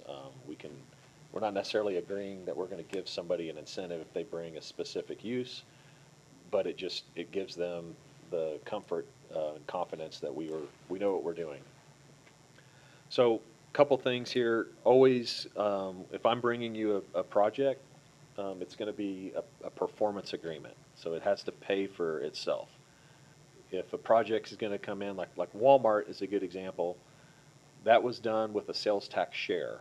So we said, hey, Walmart, if you'll come in, we need a grocery store. $100,000 or $100 million was their tax value that they were going to bring, or that was their annual sales that they projected in their agreement. And we would share back a portion of sales tax. Grocery stores don't generate a ton of sales tax because a lot of it's tax exempt. But the portion that they did, it was new revenue that we didn't have before. So we said, okay, you're going to generate $100,000 a year in sales tax. We'll give you $50,000 back. And we did that for 10 years. It's been expired now for a few. So it's now we get 100% of the sales tax stays in the city. Actually, some of it still goes to the Baker TIF. So that's Walmart is the majority of that sales tax that goes in there. Always protect the general fund. So if anytime we can do the development corporation where we're using that portion of sales tax, that was what it's meant for, is quality of life, parks, recreation, capital projects. It can be used for infrastructure. Also utilizing the tax increment reinvestment zones in other areas and the public improvement districts. Suggesting that we prioritize the visible nodes. So these are like where these key intersections are, kind of the gateway to a neighborhood or to an area in the city. That's the landscaping improvements that you would make at Vance and Baker. And then upping our codes. We can't touch building materials unless you go through like a SUP or a planned development zoning. But we can definitely improve our landscape ordinance to require what we talked about with berming and things like that. So if we assemble properties and we clear the properties, then can we also dictate what kind of codes we want on the buildings? Absolutely. Because if we're paying for those sites, okay. Yeah, All right. that's a good point, and I would not suggest we actually go buy anything or even sell bonds Right. until we have a development agreement in place. Right. That would outline all that, so you would know what the risk is Yeah. going into it, before you even pursue anything. Good. But yeah, we would be able to dictate all those things, because we would likely zone it ourselves. Sure.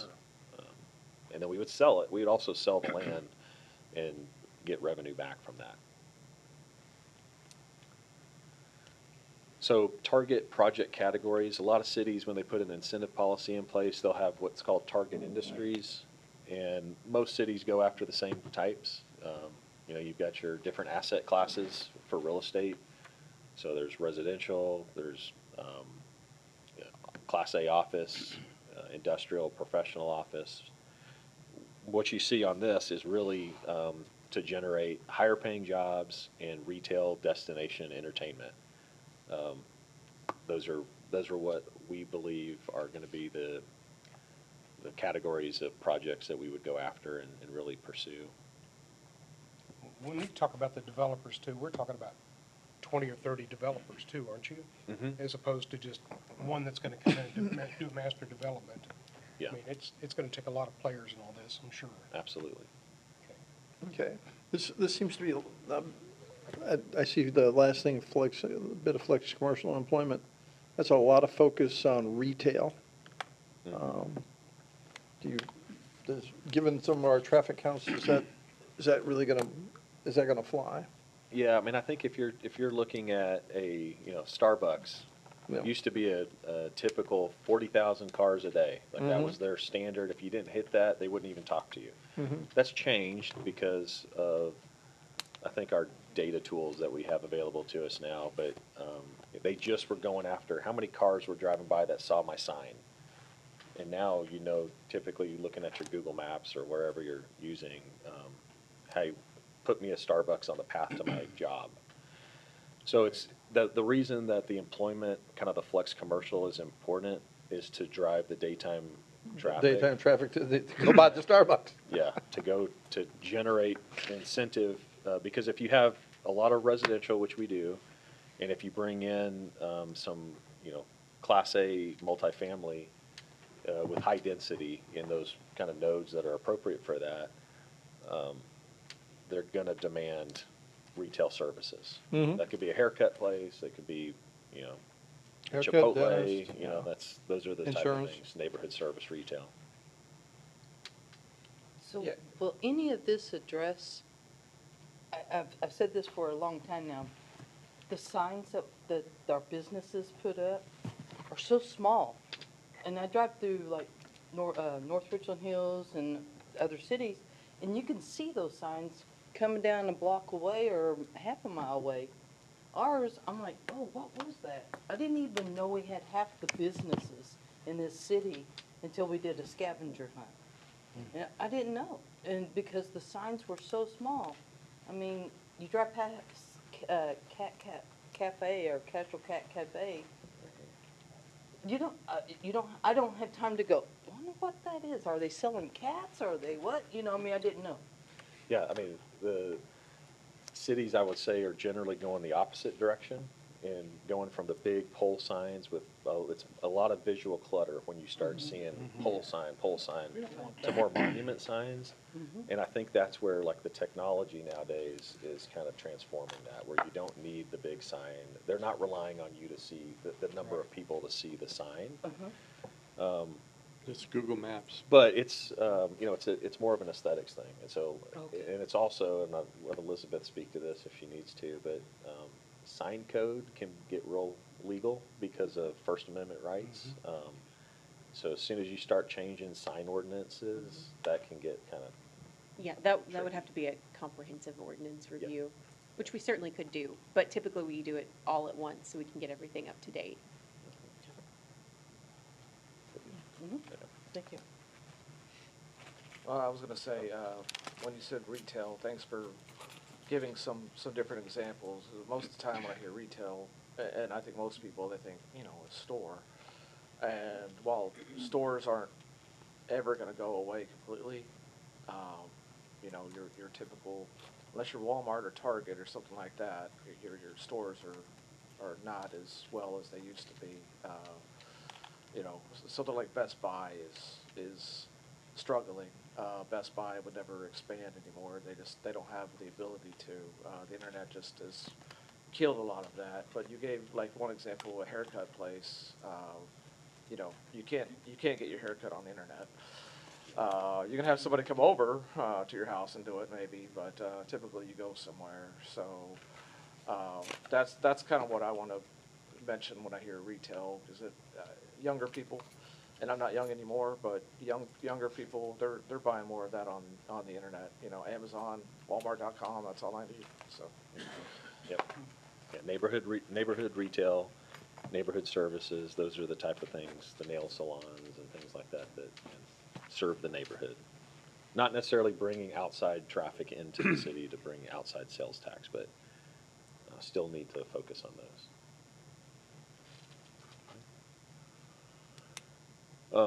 So again, this would be part of a public-facing document, this public-private partnerships, and what we would put on the website to showcase what council's appetite is for partnering with different entities. So as we look at this with staff, you know, we've got 4 goals to really kind of focus on from an action plan perspective. Business development, that's, you know, like I said earlier, let's go talk to our existing companies, actually go out to their businesses. Council, mayor, you know, if you guys are ever interested in joining staff, I got to go out with Chief Rhodes and his team to a site to go do a fire inspection, but then we got to go visit with the owner and the business that was in there. And so it just creates a new opportunity for business engagement. And that's how we learn about the priorities of the companies, and then if they need to expand, or if they need to, you know, if they're closing shop, we need to know about it and see if there's something we can do to help. Community engagement. So this is, you know, part of our priority would be to, you know, make this public, offer the flash vote incentive or the survey tool. We'll talk about that at the next meeting, but that's this new survey tool that we can just basically do surveys year round with 2 or 3 questions. We can send it to people's phones. They can opt in to get text messages. Hey, what's your favorite restaurant? Good example, the mayor and I were at a meeting, the mayor of Grapevine was speaking, and he was talking about Sam's Club in Grapevine off 114 had closed because I think a fire or tornado. Tornado. And they weren't going to reopen it.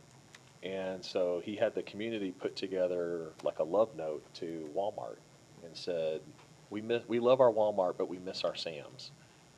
That convinced Sam's to come out and to reopen their store out there. And so those are things to get the community and the business community involved that we want to start focusing on. And they even went further and remodeled the Walmart right That's next to them. Yeah. So. Anything we're proposing, we want to make it purposeful. Don't just approve things just because we need a business in a building. I'll use this example from a zoning perspective. You know, we had a recent case where it may, you know, I think for a lot of council members or the community could look at, hey, there's a building that's sitting vacant. Wouldn't it, you know, be great to have somebody in there? And then the other side of it is, you know, if you look at what was adopted in a comprehensive plan, yes, it's challenging to put something in a specific space, but 10 years from now, will you look back and say, dang it, we could have had a Costco, or we could have had something bigger on this tract or these group of tracks? And so those are things that we'll make very clear. I think we kind of will improve upon how we present items to council going forward from a zoning perspective to ensure that it meets what you've adopted as a comprehensive plan. Still gives you the flexibility in the room to make changes, but we'll make that a little clearer going forward.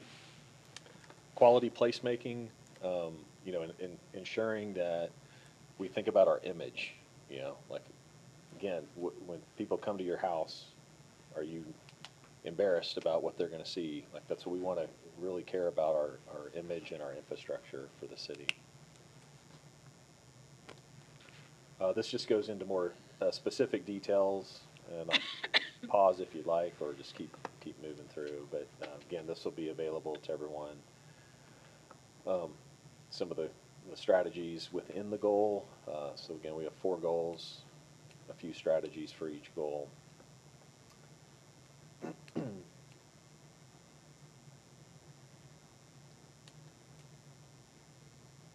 I'll go back to this last one real quick.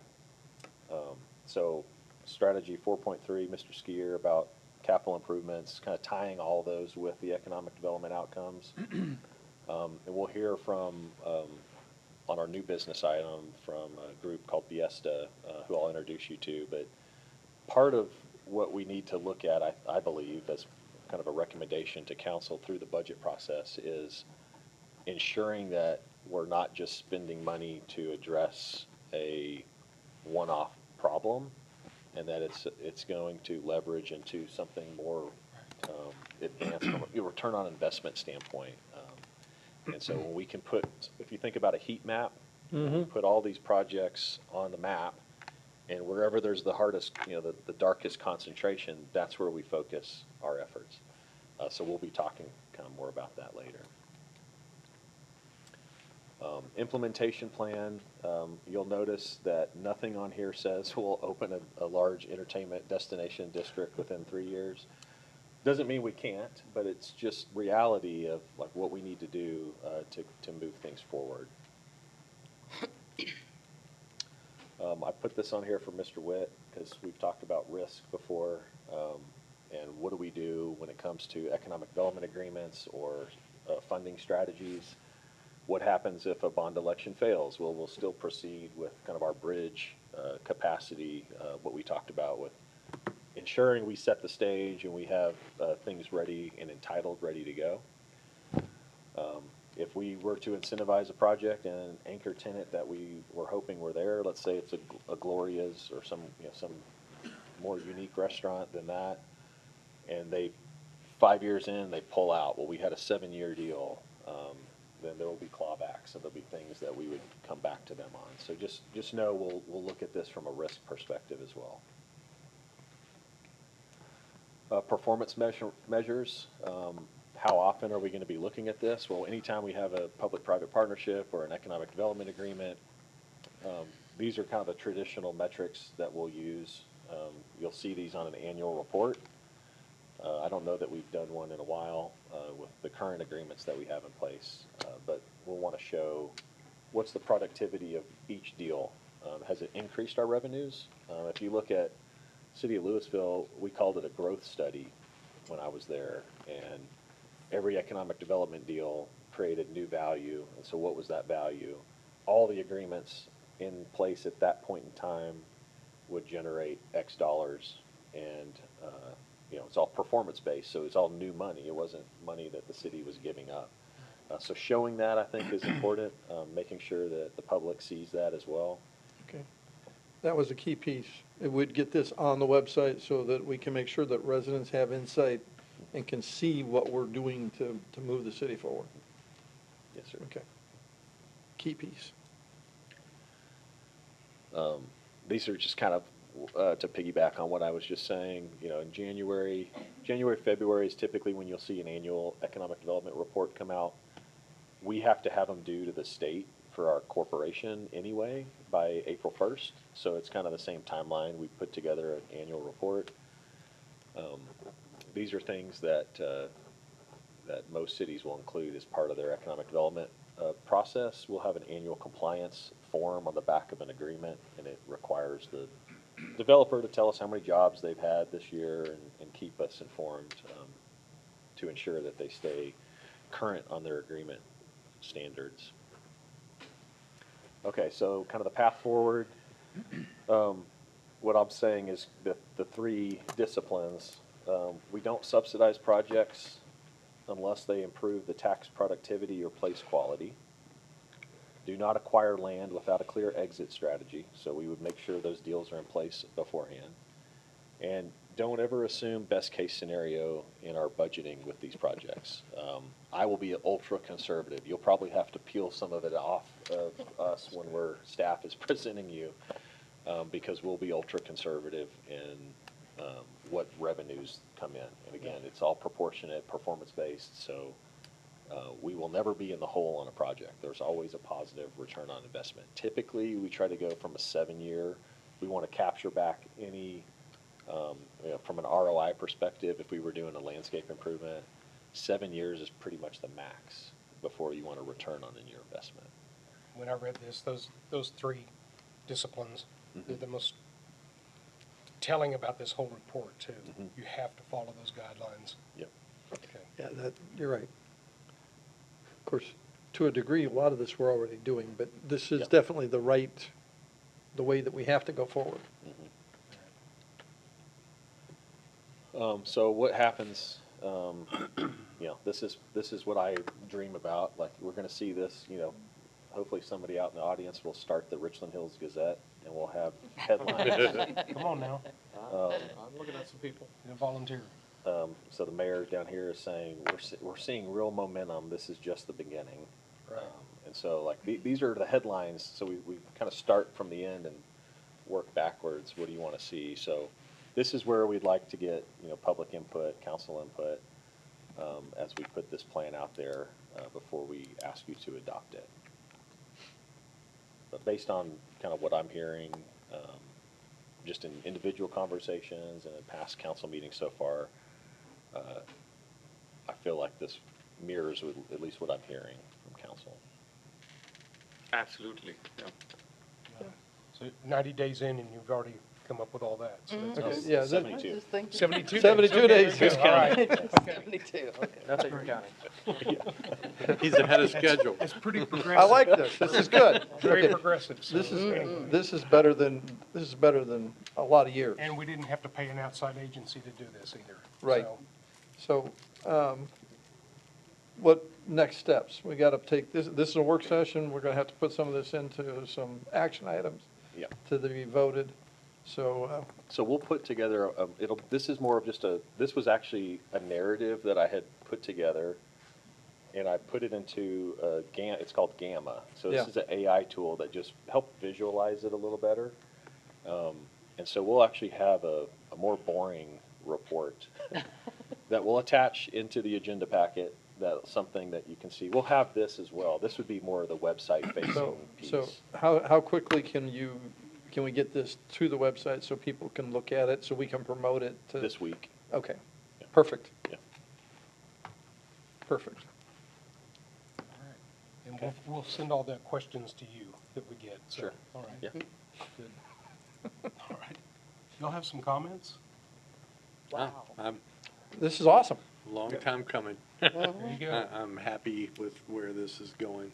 So we've had, I mean, if we We're just- don't invest in ourselves, like Richland Hills, Right. the other cities are doing it, Right. and we'll be left behind, and then we'll get all the We'll not so busy businesses here, right? it'll still continue to be what it is. Yeah, exactly. I think Or even worse. We need to stand on the gas pedal as Yep. hard as we can and not let up. Yep.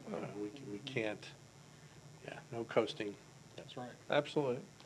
Because, yeah, went and looked, had a reason to go back to the Wayback Machine. I didn't realize it existed. And we had a lot of this on the webpage in 1989. It says, we're open for business. This is not being open for business. This is pulling it in and showing them that we're going to make it happen. And so for the last 30 years, maybe this is a good choice to be proactive. Right. Well done. You can do all the plans you want, and if you're not out there soliciting, trying to make sure it's happening, it's just a plan.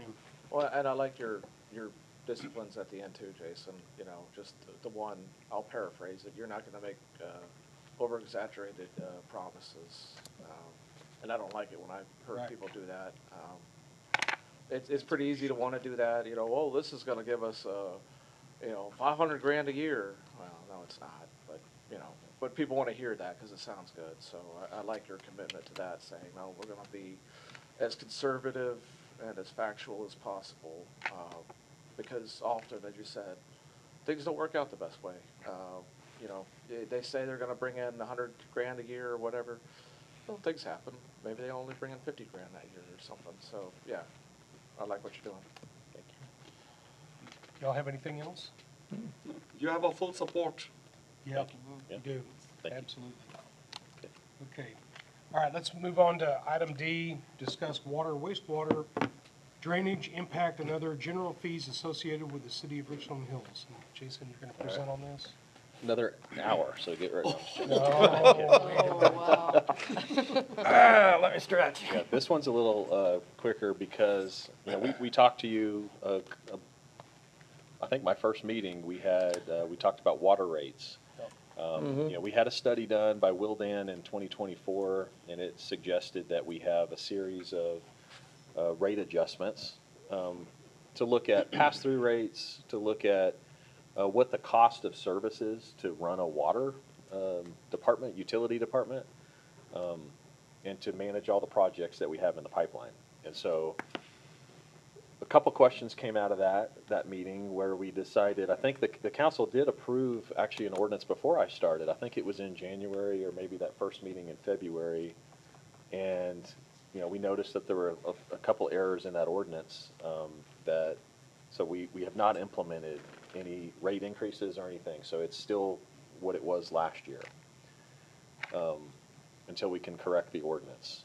But it brought up bigger questions. Like, again, don't just look at each one of these in a silo. Let's look at our water, wastewater, drainage, impact fees, other fees that the city has on their fee schedule. And those are provided in the appendix of our code of ordinances. So you can go to the city website today and pull these codes up, and you scroll to the bottom, you'll see one of the appendices has all the fees associated with it that are listed there. What I would like to do is propose that we come to you after staff fully vets all of these things that we see, not just these, but the court fees, some of the other things that we charge that may be way low compared to what it's costing us. So if we're going to defer a speeding ticket by going through the administrative paperwork, that might be a $10 charge if we're going to defer it another 30 days. So like those are things that we want to look completely holistically at, and we come back to you with one ordinance for everything. And then the timing of that would be implemented as part of the new budget, so October 1. Instead of having something start May 1st and January 1 and October, they all get implemented at the same time. And then we don't forget about which ones we need to keep updating each year. We can come to you one time each budget cycle. We're also working, you know, from a capital planning perspective. I'm not even using my slides, I apologize, but we also have the ability to use some tools that allow us to amend rates, and we'll show you probably in our CIP meeting in June what that looks like. So we can actually show, these are the projects, the big capital projects down the road for streets, for water, sewer, drainage. We've got $20–30 million, I think, in drainage projects that we've been waiting until our debt had been paid off to a certain extent before we would go issue new drainage bonds.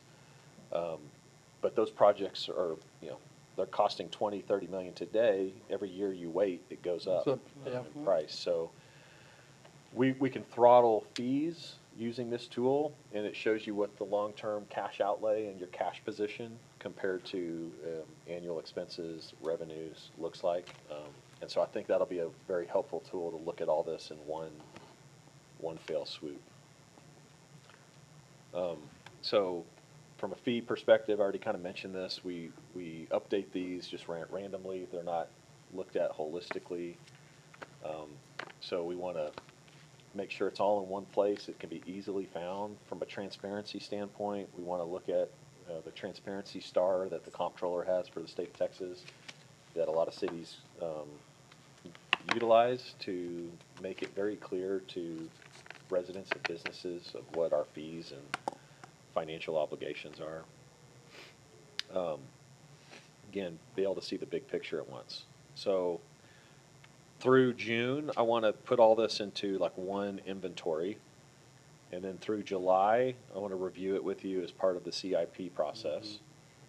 And then we would implement it in August as part of the budget adoption or consideration for fiscal year '27. So that is, that's just an update. So we're not bringing, I think we had told you we'd bring you the fees, the water sewer in May for adoption. So we're asking to just hold off on that. I think it's good that you're trying to develop it along with the budget too, and wait till then. Do it all at one time. So there's a Makes a lot of perception sense. that we are making lots of money on these fees. And I have the concern that we're actually, in some Losing places, money. we're not charging, Right. for well, case. We had a number of broken water connections during the freeze because people didn't know what they're doing. We ate that. Other cities have a fee to cover that. I'm a big fan of, you break it, you buy it. But on the other side, we're doing a lot of, our code compliance. The money we're spending on code compliance out there doing that job is not covered by the fines and fees, in my perception. Now, is my perception wrong?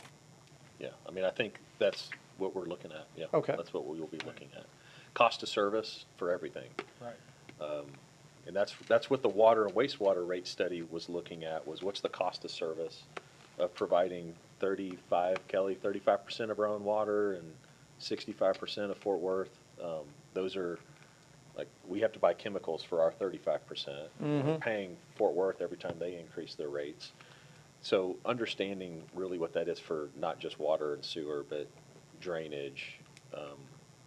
Impact fees are just passed through. Those are charged by the city of Fort Worth, so we're just mirroring that. But like building permit fees, we want to make sure that, if we have a third party, which we have Bureau Veritas, that every time they review a plan or do an inspection, that those fees cover that 100%, so that we're not subsidizing those permit fees. For sure. Okay. Okay, that's all I got. Do y'all have anything else on this? No. Okay, all right, well, let's move on to the executive session. Executive session pursuant to the Open Meetings Act, Chapter 551, Texas Government Code, Section 551074, executive session may be held under these exceptions at any time during the meeting that a need arises for the city council to seek advice from the city attorney as to the posted subject matter of this city council meeting. Item A, Section 551074, deliberation regarding personnel matters.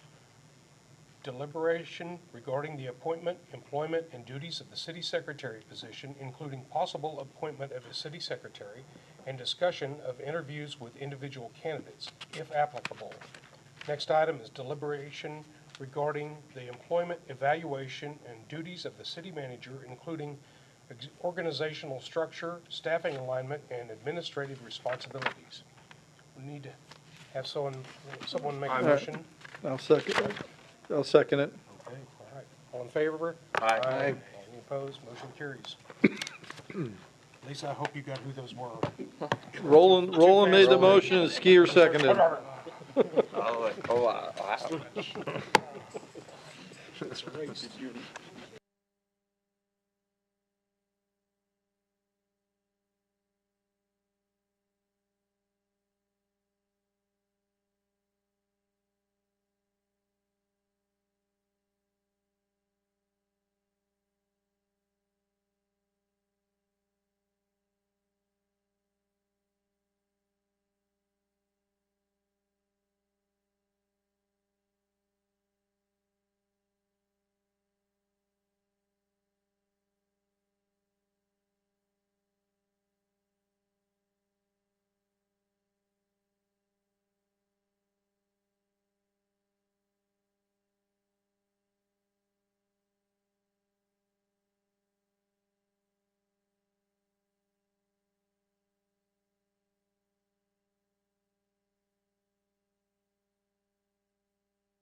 discussion about the items that we talked about? Okay, so we did make a decision that we are going to hire Lisa Boyd as the city secretary for the city of Richland Hills.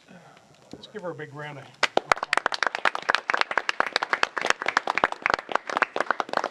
Thank you, Lisa. All right. All right. Thank you.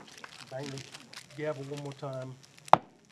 Good evening, Richland Hills. I call the City of Richland Hills City Council regular meeting of Monday, August 27, 2026 to order at 8:31 p.m. We'll begin with the invocation and pledges. If you'll please join me and stand.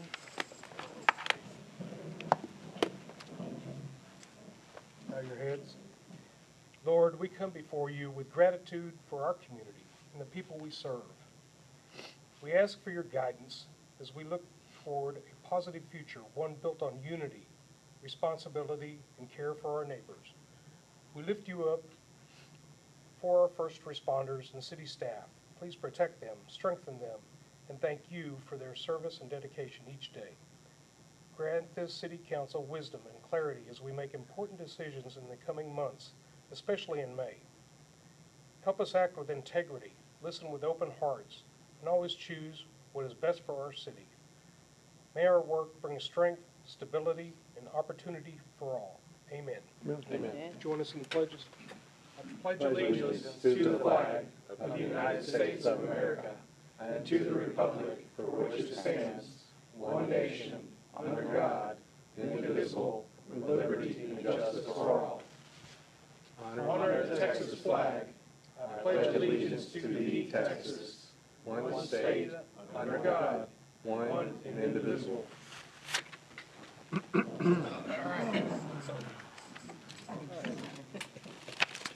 Thank you all for joining us for the longest meeting we're going to have in a whole long time. So anyway, we're going to now move to citizen appearances. Do we have any cards tonight?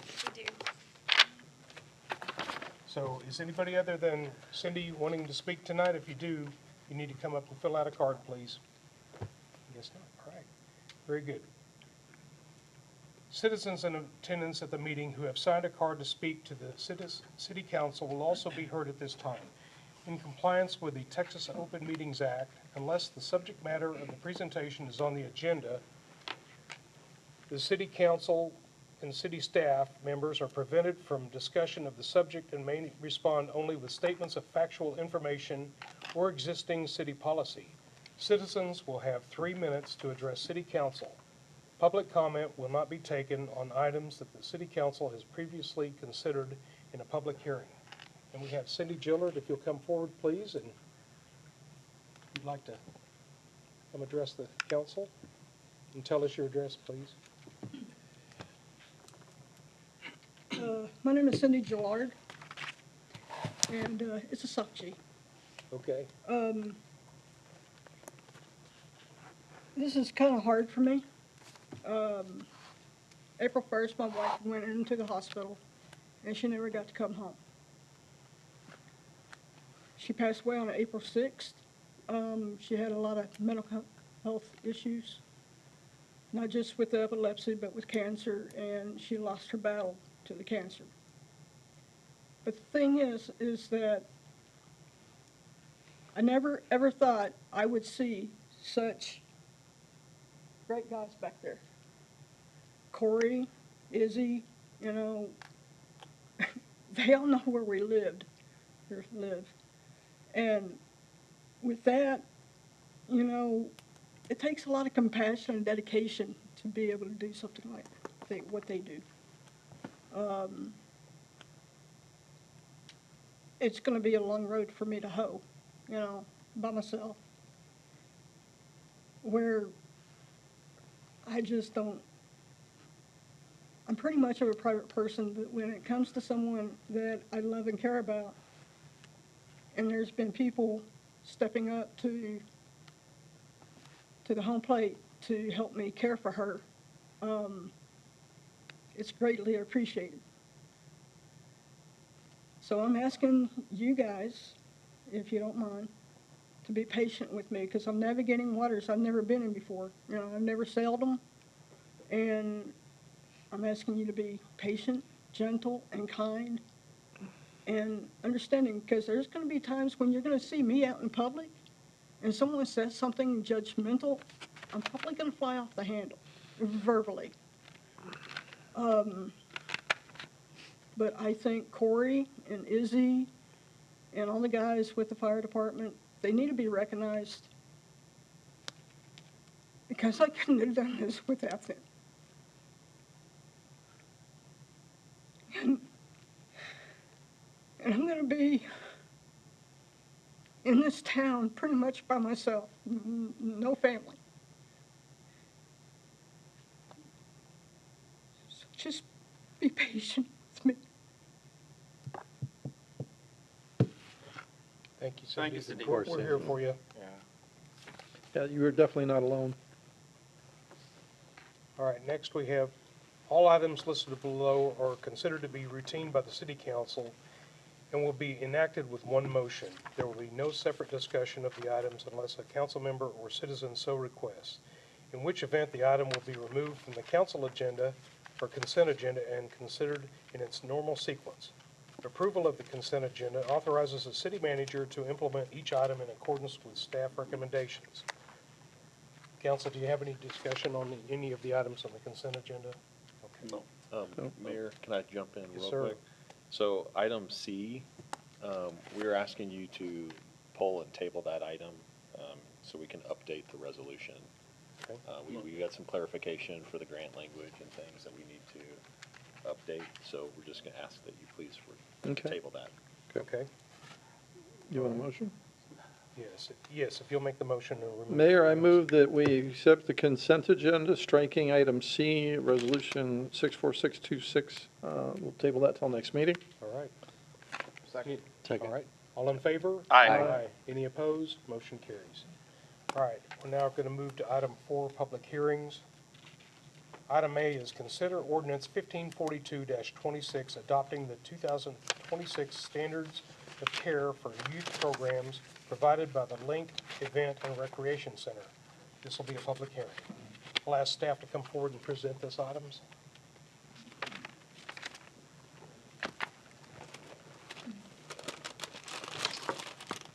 Good evening, Mayor and Council. Eric Valdez, Parks and Recreation, here with item 4A, Standards of Care. This evening, I have Andrew Saxon, who's the link manager with me this evening. He's going to give an overview of the Standards of Care, some highlights, and we're here to answer any questions that you might have. Cool, thanks.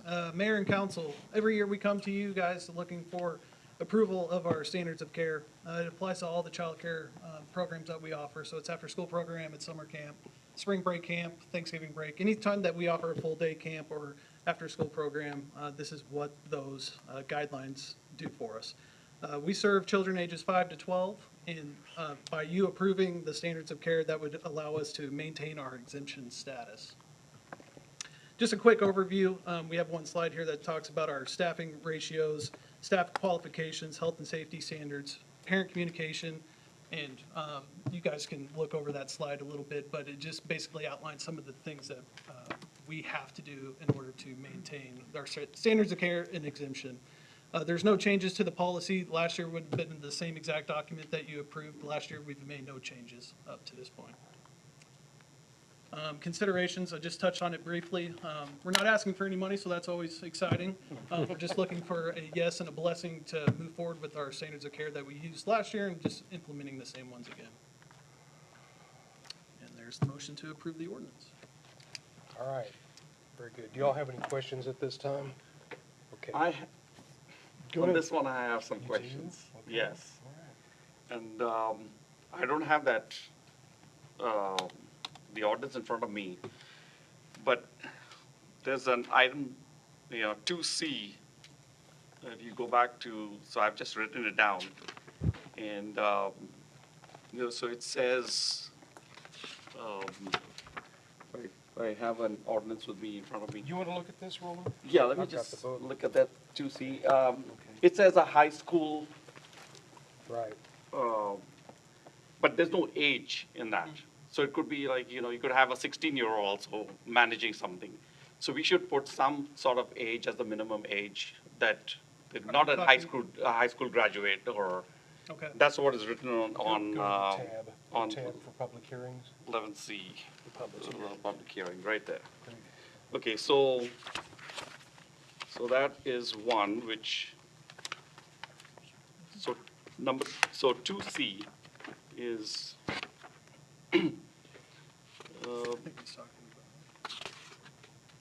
and then we have, another one is, we have on, let me see again, just stopping Oh, to is it, see. is it 1, 2C? Before you go to the next one, sir.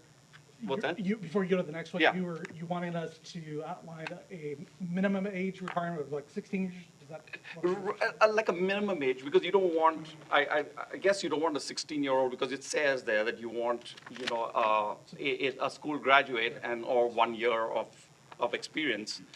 But we don't, either you have a supervisor experience of a year, or you give them at least 18, 18 years should be the minimum that a person can be there. So I don't know if you all have that, if you all have an age limit or. So for the job description, we say that they have to be a minimum of 16 years old. And in an ideal world, I would want college-age students, adults applying for this position, but we are seeing more and more. And it's one of the things that we've talked about bringing to council at some point is, I think one of the hindrances is the wage that we offer for this position.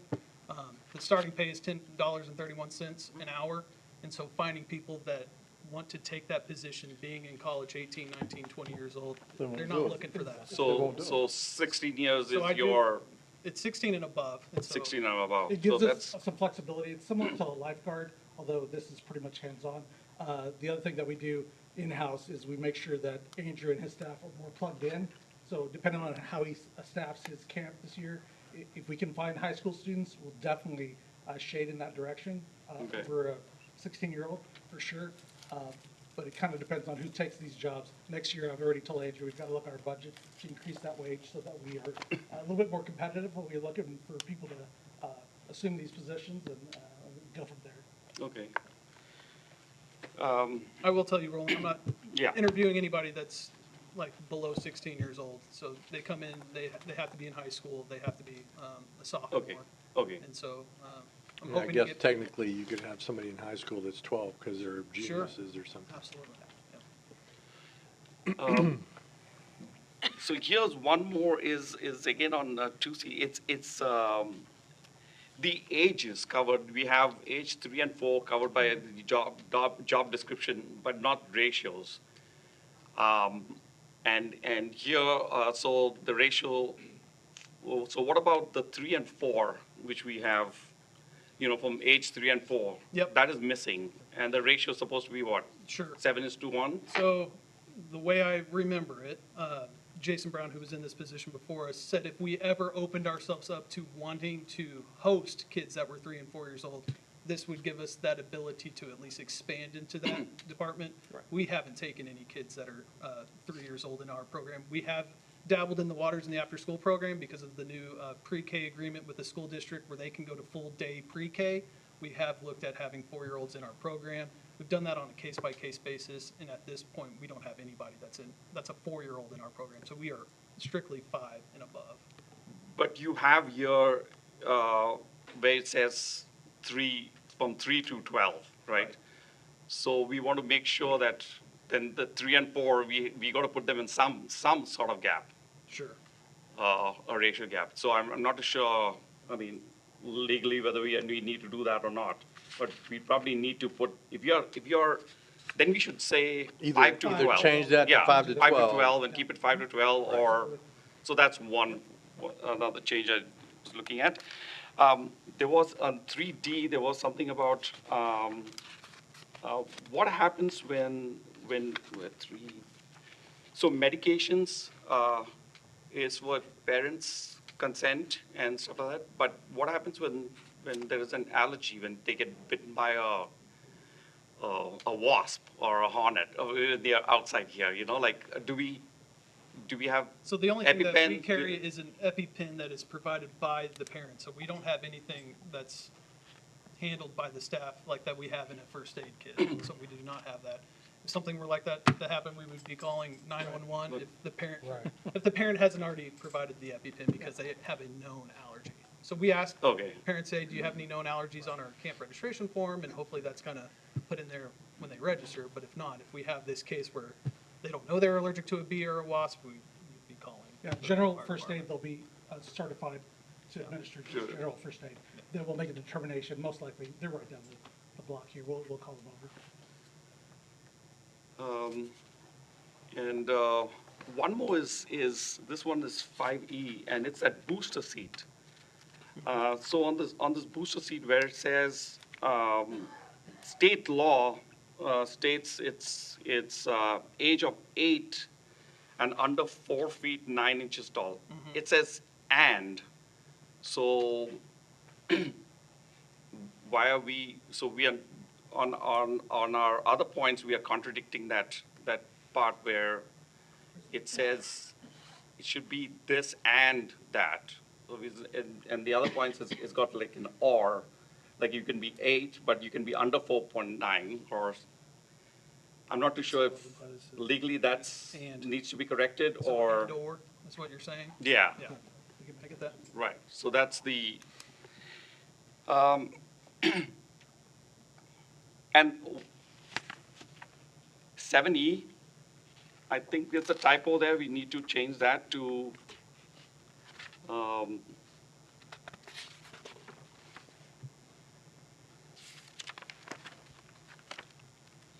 in the event of expected abuse, I think it should be suspected abuse. Okay. So that'll need to change.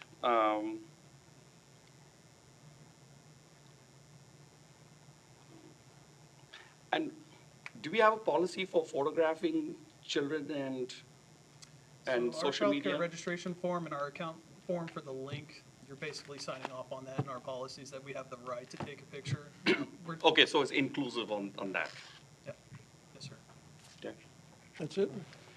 So I think it sounds like we need to table this until next meeting. No, we can make the changes. Well, let's have the public hearing now. Yeah.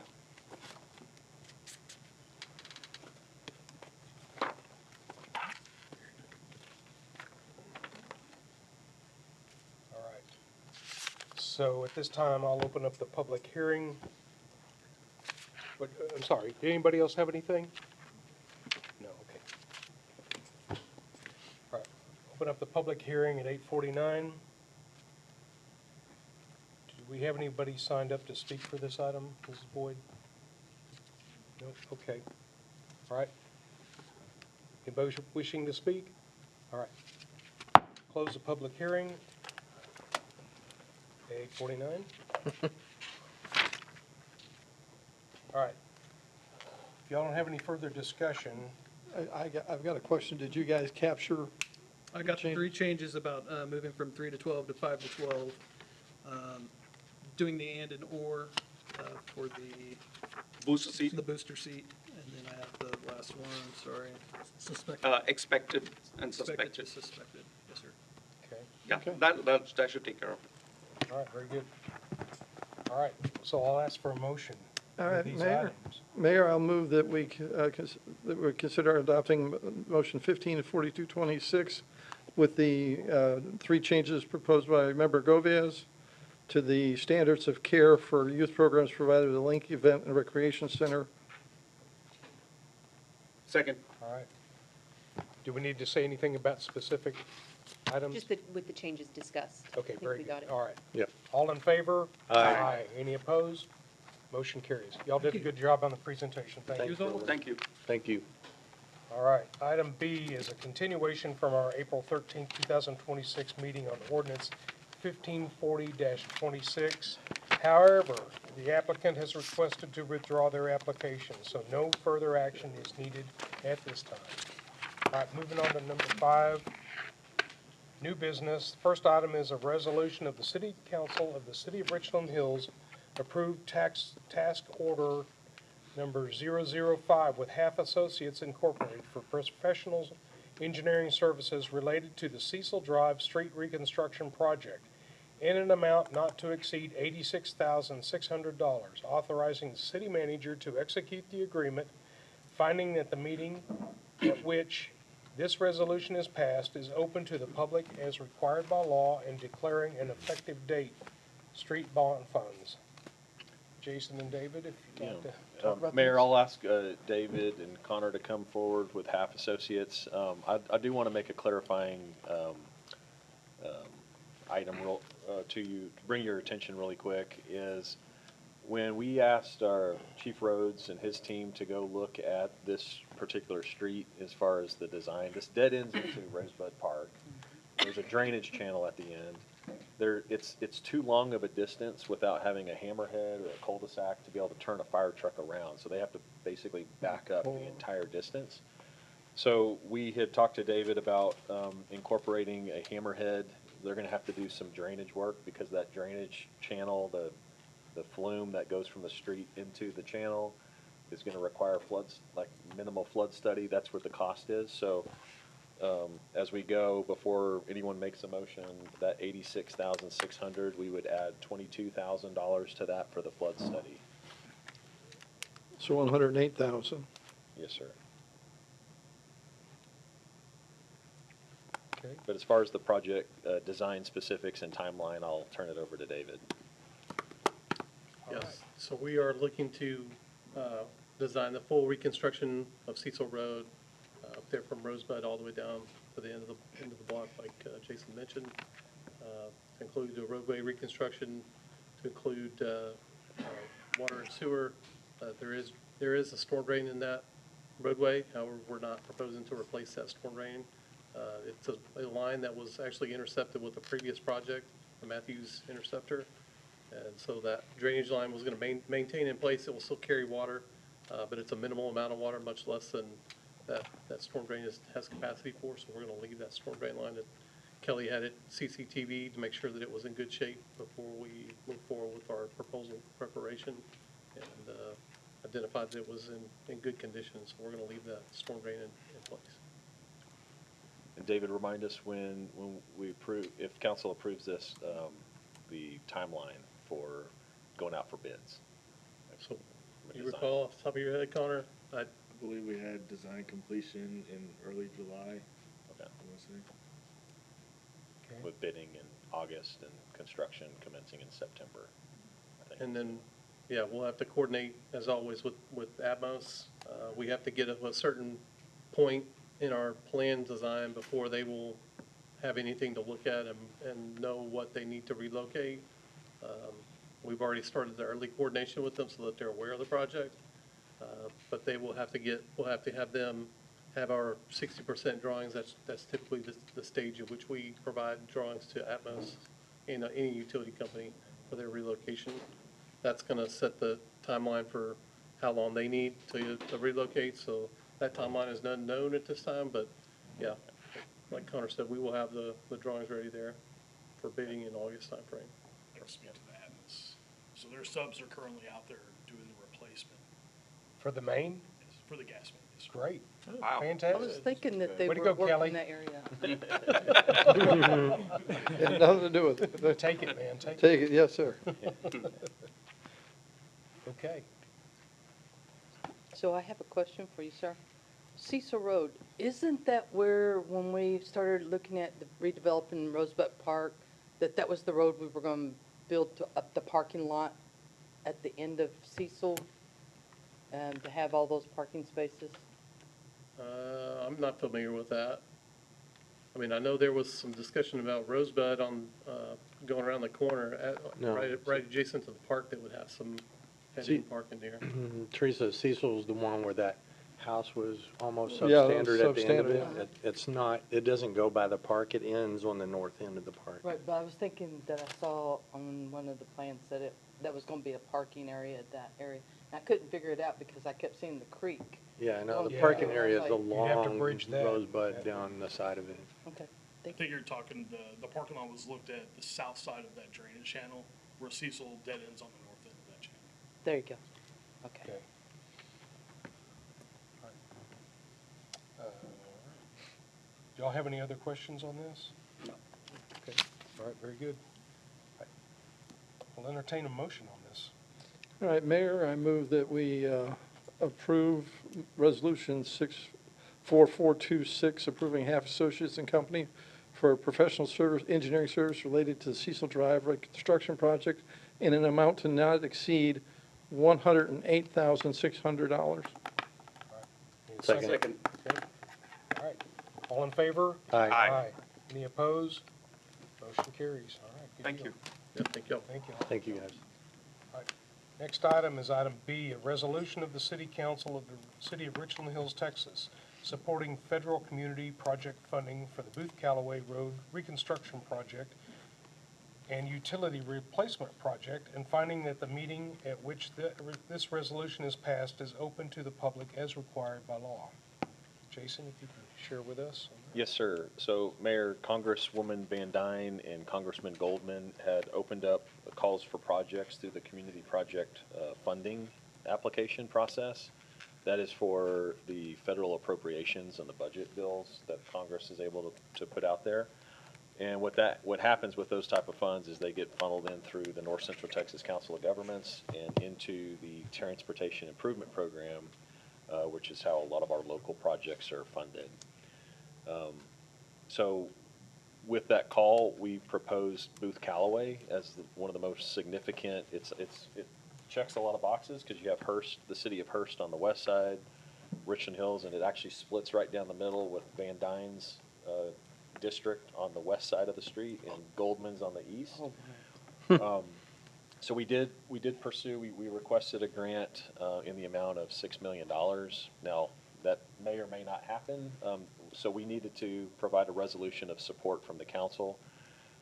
We are also talking to Tarrant County in the coming days about utilizing the bond funds that were previously appropriated for Glenview to potentially put towards this project if it were so to get federal funds, and then also free up some of our existing capital projects, project funding. And so this is just a step we need to do in order to formally continue the request process with the federal government. All right. Any questions or comments? Okay. Mayor, I move to approve. All right. Second. All right. All in favor? Aye. Any opposed? Nope. Motion carries.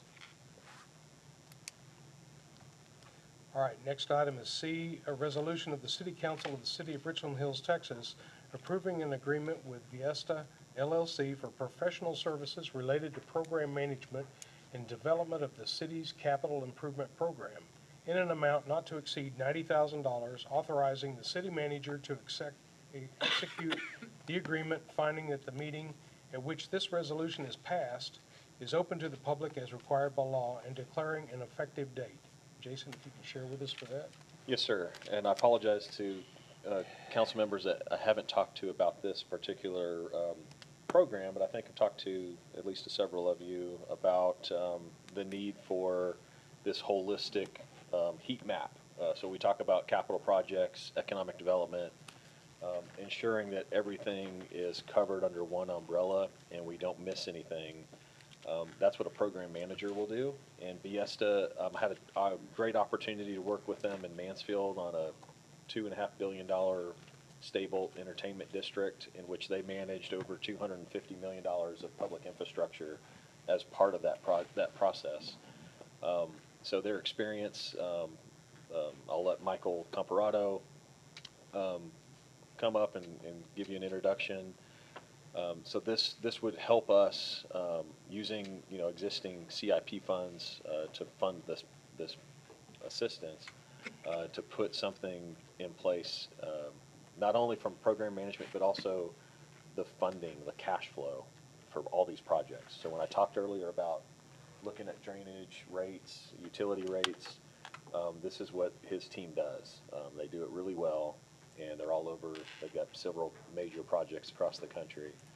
And not only that, but he also happens to be very well connected with some of the big private developers that he introduced us to in Mansfield. So the stadium project that's underway, along with the big entertainment users that's right next door, that's Michael that helped bring those projects to fruition. So I feel like we can really advance the ball, keep our foot on the gas with kind of Michael's leadership and his team.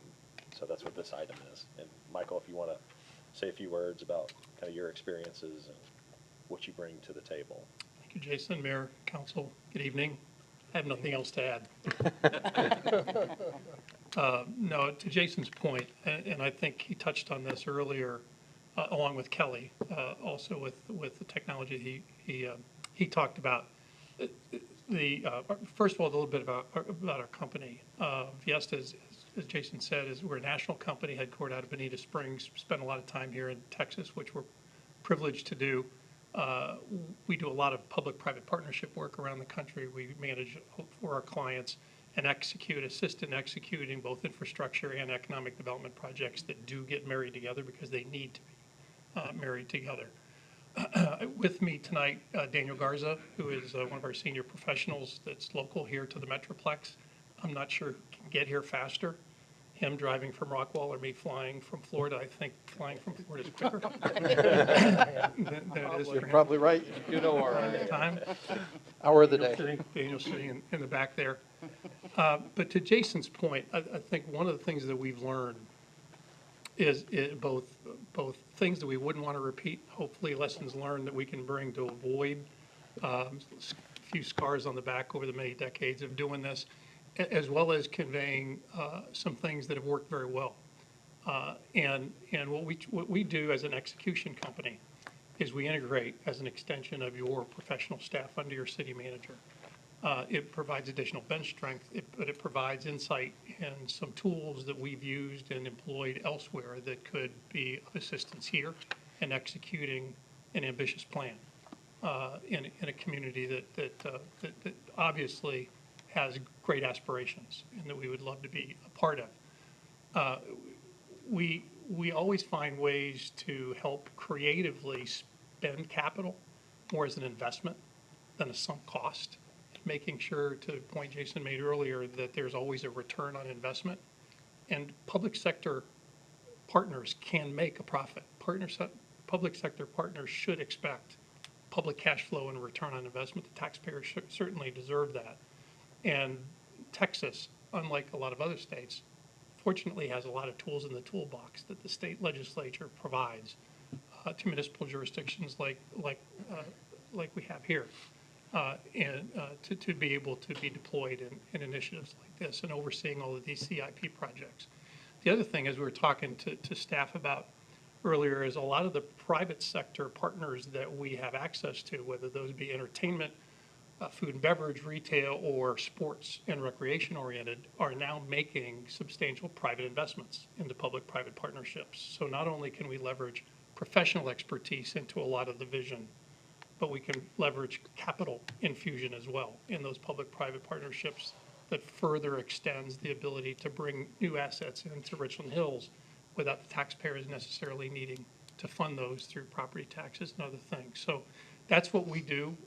We always like, as I said, to act as an extension of staff to support you as council so you can have the strategic vision and we can help your staff with relationships and additional bandwidth and experience that might be value added. So we appreciate the opportunity to come in tonight. I know it's been a long day for all of you and it's late night. I decided to leave the 45-minute presentation in my briefcase so you wouldn't have to worry about it. Just a joke. But we really appreciate being here and hope you give us the opportunity to assist and become part of Richland Hills. So we appreciate that. I'm happy to answer any questions you might have. Thank you. You don't have any questions?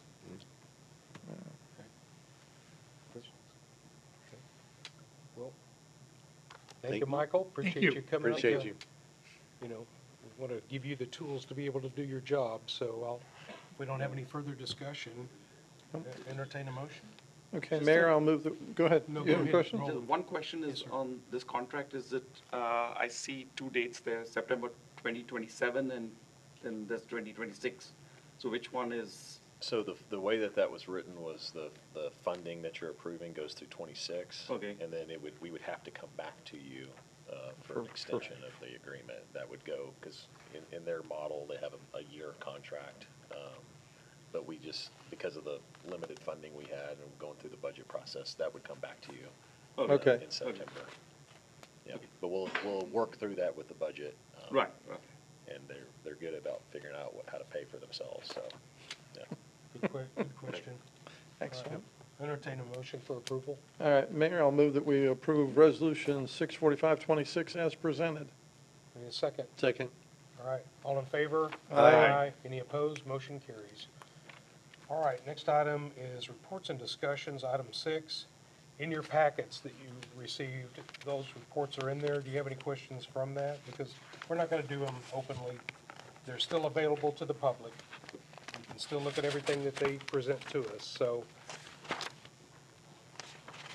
didn't have gone through it. Yeah, I didn't have any questions, Mayor. Okay, very good. All right, anybody else? All right, let's move on to the quarterly financial investment report, item B. So, council, do you have any questions on that as well for Jason?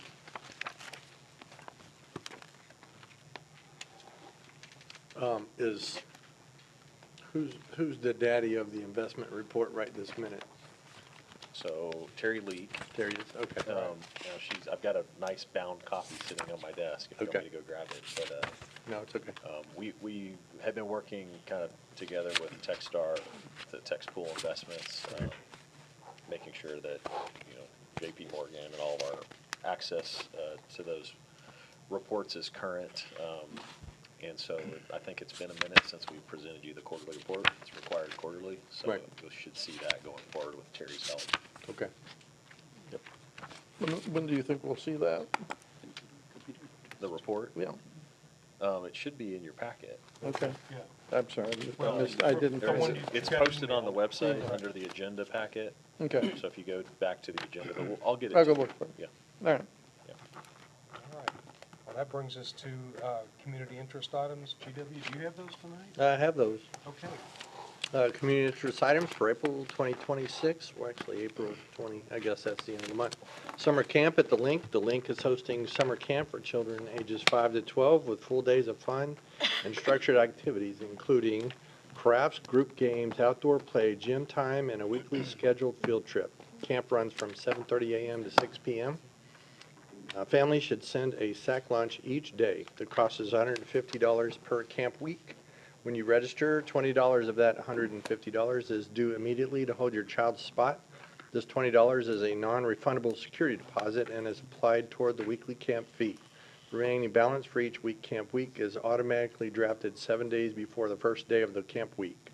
Registration opens online March 1st and in person March 2nd. Senior Lunch Bunch and Bingo. Lunch Bunch and Bingo is offered the second Thursday each month in the community rooms beginning April 9th, 2026. A small fee will be introduced for the Senior Lunch Bunch program. This change will help us continue to provide a welcome environment, quality programming, and enhanced services for seniors in our community. Our goal is to better serve our active adult participants and sustain this popular program for years to come. The fee schedule for it will be $3 for Link members and Richland Hills residents and $5 for non-members without a Link membership. Space is limited. You may register via phone at 817-616-3738, online at thelinkrec.com, or in person at the Link. Bingo is at 1 p.m. following the luncheon. The food pantry, John 21 Food Pantry, has been moved indoors, Richland Hills Baptist Church, 6852 Baker Boulevard. The pantry will be available on the second Thursday of each month from 5:30 to 7 p.m. The new location will be indoors and will allow the food pantry to be open regardless of weather conditions. Green Up Green Up Day. Be part of a morning of connection and giving back on Saturday, April 25th from 9 to 12. I guess we kind of missed, this is late. With a community cleanup at Rosebud Park and native planting at the Link. For volunteer opportunities, you can sign up at the Link Rec. There were some great pictures on our on Facebook about that, so great job everybody that came out. The Link birthday, the Link is turning 9 years old in April, celebrating 9 amazing years of community recreation and connection with you. And one more thing, over the weekend we learned that the marketplace on Hanley Etterville is going to be opening a beer garden, and that's going to be coming to fruition over the next few months, so keep an eye on that. Good stuff. Yep. Anybody else have anything? All right, just a reminder too, we'll put this out on the city's website, and Facebook pages, all that stuff, social media, the council recap that'll be out there, so. Anyway, no further business, meeting is adjourned at 9:11. 9/11. It is an emergency. So for the fun of it, we live in Pie City. Pie City. Our area is 3.1428 square miles.